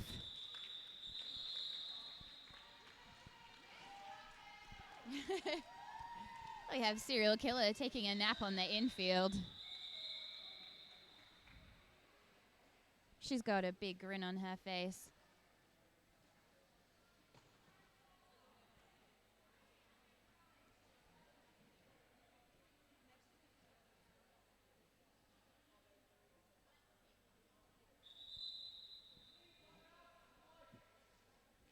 And Snipers have called a team timeout. During this timeout, we'd like to call the Snipers lineup. We have Pure Energy, Warragamba Damsel, Willis, the go-between, Serial Killer, Teratoma, Boxy Lady, Kitty Hawk, Apple Turn Her Over, Levi Strides, Mother, Boss Whedon, and Stitches. Apologies for the lack of commentary and sound during this game. Unfortunately, due to YouTube's licensing agreements, we can't have licensed music playing. The YouTube picks it up, and from the other track we had some music going, so we had to cut the sound for a little while.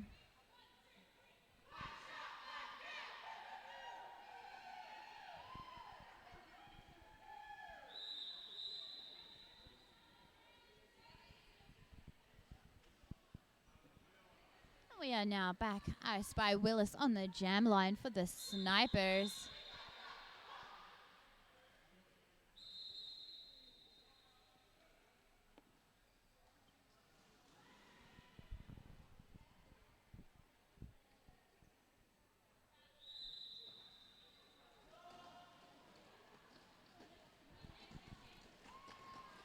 And the BCR jammer is zigzagging through the straightaway. That is the Duchess of Hazzard. She takes lead for BCR.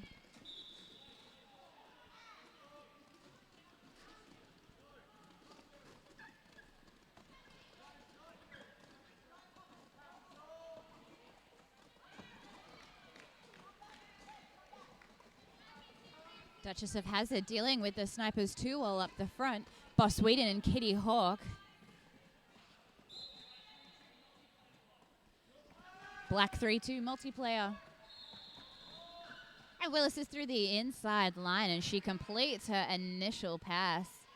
BCR have put 5 in the sky, but Willis is putting the pressure on, racing around that track.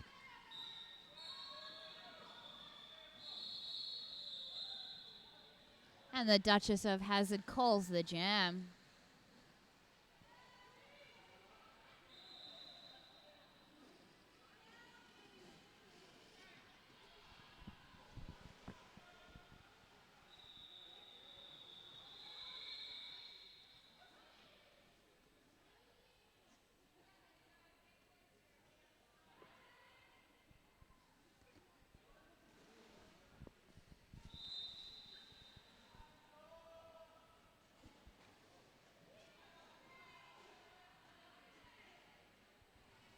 We have the go-between jamming for SRDL Snipers, driving that BCR 2 wall.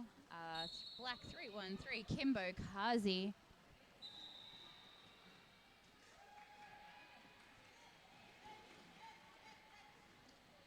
Back from the penalty box and in with the assist. BCR springs Necrophilia from the pack, and she takes the lead for BCR. Gobi taken to the lines. SRDL catch the jammer. A stop block penalty is being issued to someone, but no one can hear it.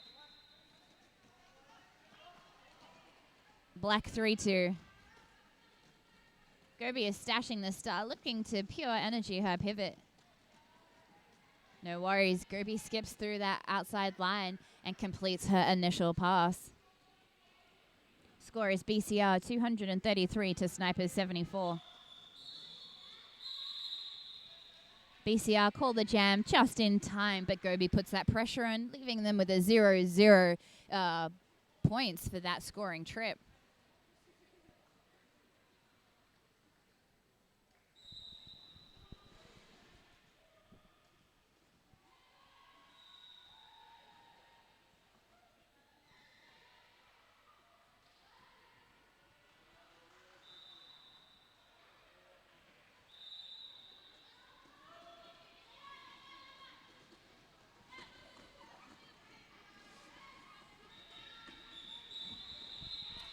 That is Black 05 Hooker, who's just taken lead for BCR. Meanwhile, Willis 1314 gets through on her initial pass. Black 18 penalty. BCR call the jam just in time.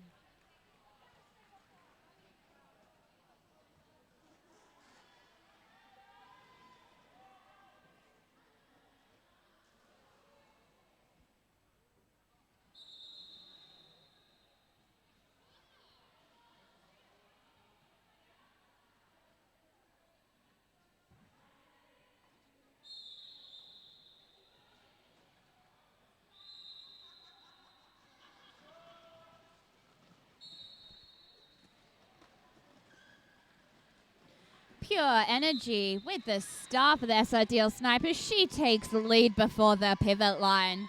Much to the cheers from her fans in the crowd. Hot on her heels is Black 455 Rocket Ma'am. White 64 penalty. Energy is through and she picks up 5 points and calls it. 4 points, sorry. Which brings us to BCR 235 SRDL 78. On the jam lane again, we have the go-between.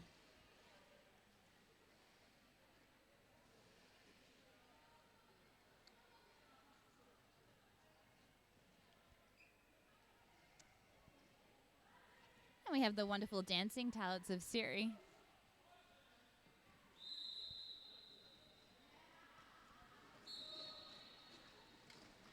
Beautiful hit from Levi, knocking 2-2 Duchess of Hazzard out on the outside straightaway.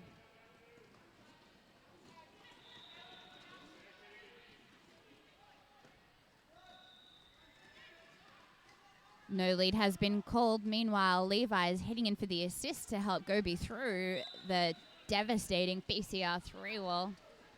She turns around to catch the jammer, joined by Siri and Kitty Hawk, protecting lead status. The Duchess of Hazzard is trying to drive that 3-wall out of play. Meanwhile, Gobi runs around the outside, does a jump, and takes lead for SRDL, and the crowd goes wild. Gobi with a big grin on her face and lead runs into the straightaway. She's picked up some points already. White 4-0 penalty. BCR Jammers out on their initial. Gobi calls it off.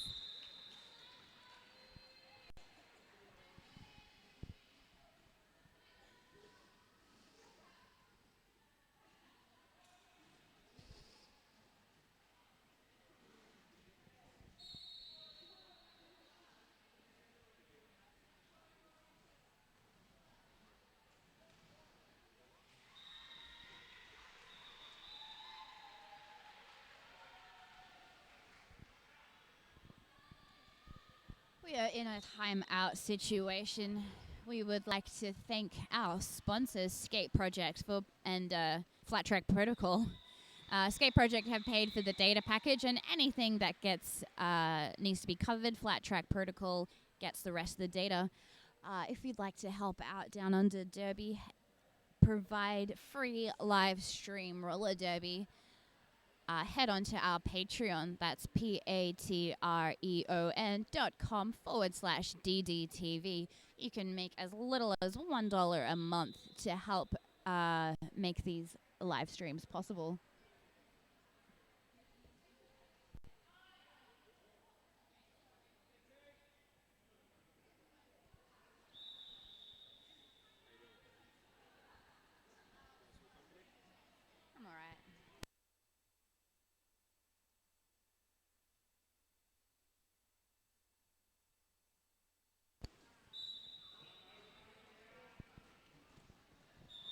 BCR take lead. That is Black 155, Necrophilia.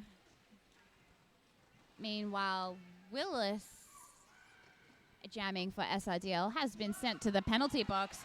Wow, that was a beautiful backwards escape from the pack. 5 points to BCR.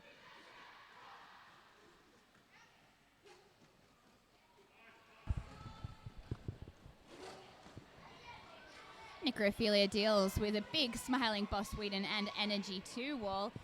She's driving them out of play. Apple keeps pack. Boss is bridging until Energy gets knocked to the infield and they reset. Willis is back on track. She stashed the star and she's cleanly passed it to Pure Energy, who just explodes around to do her jammer lap. Oh. It's always a good day when Energy's on the track. Oh, it absolutely is. And Energy actually prefers to block. She feels that she is a blocker, but every time she takes this die, I just end up with a huge big grin on my face. I was actually watching her then when she received the star. She was blocking the opposing jammer. And then when she got through, she saw that her jammer was in trouble, just came straight back, grabbed the star, off she went. She has wonderful pack awareness. Attention. Yeah. And Energy puts another 4 points on the board for SRDL Snipers. There's 4 minutes left in this game. BCR 258, SRDL 86. Oh, wow. Nice. BCR try and knock Energy off the track, but she just lets it She roll does right some off sort her of back. judo stuff. She does. Leverage, just ducks underneath and lets the blocker roll over the top.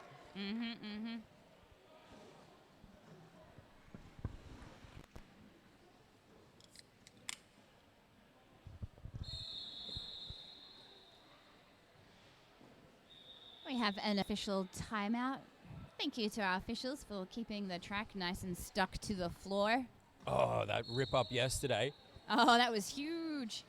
Demolished the track. You can actually catch that on the feed from yesterday. Track 1. I can't remember what game it was, but... On track 1, we had one on track 2 as well. Oh, yeah? Yeah. Wow. How big was yours? You were there, I think. Was I? Did I think make so. a joke about roping people in to fix it? No, but Well, I then I it remember, wasn't me. I remember I was on Switch and I had it replayed like 3 or 4 times. And I ended up having it so slow that you could actually see that 2 people ripped it up. And it was just the length of the start box. Oh. 3-2 clockwise block. Pack advantage to SRDL. Gobi with the star.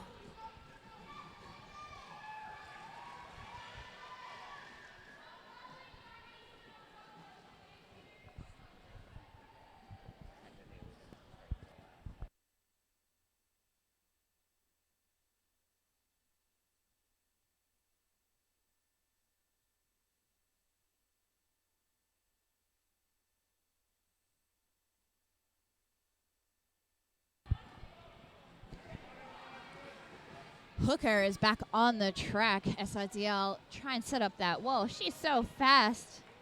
She bowls through them.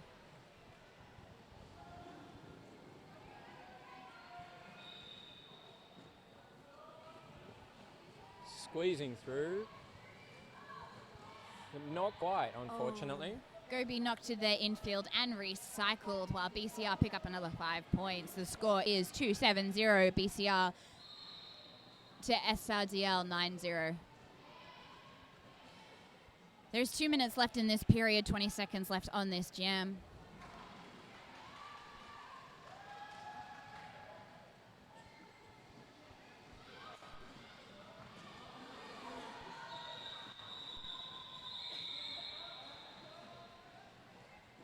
Stitches holding up the jammer there for as long as she can. Hooker gets through, picking up another 5. Natural conclusion to the jam. Official review. Current score. Can't quite see the team names from here. That looks like a Snipers on 90, while Northside is on 280.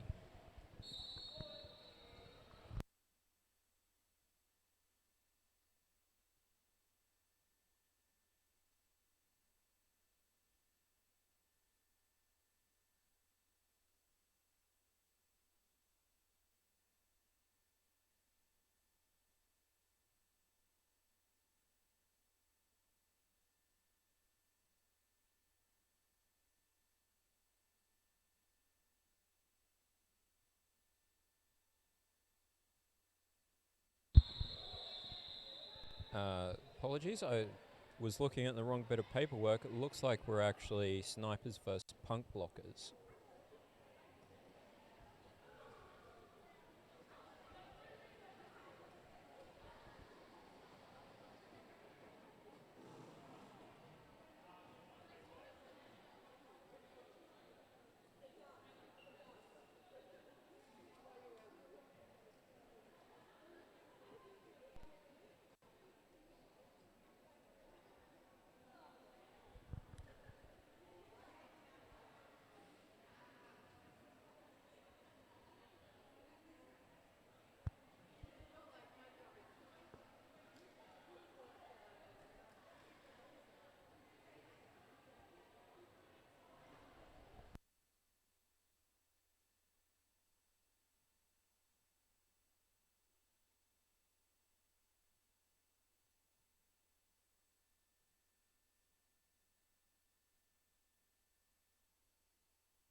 And I am back. Snipers Commando Roll Benchy called an official review. They believed that the black jammer forearms white 4-0 down. The officials had a little chat about it, and they saw that there was like that arm extension after white 4-0 fell down, but it wasn't actually part of the initial impact for the fall. So Snipers have lost their official review, and there is 1 minute left in this game. Rocket Mam is doing what she does best and takes the lead in this power jam for BCR. She jukes around to the outside line and gets through on another 5-point pass. I'm sorry, which line? What? Which line? Outside. Around the outside. Nice hit there. And Siri has the star for SRDL. And she goes driving the blockers around the outside. Nice. And she jumps to the inside and completes her initial pass. There's 10 seconds left in this game. Siri is speeding around the track while Rocket Man is zigzagging through, picking up as many points as she can. The game clock has run out. Jam is still on. Rocket Man notices and calls it. That's it.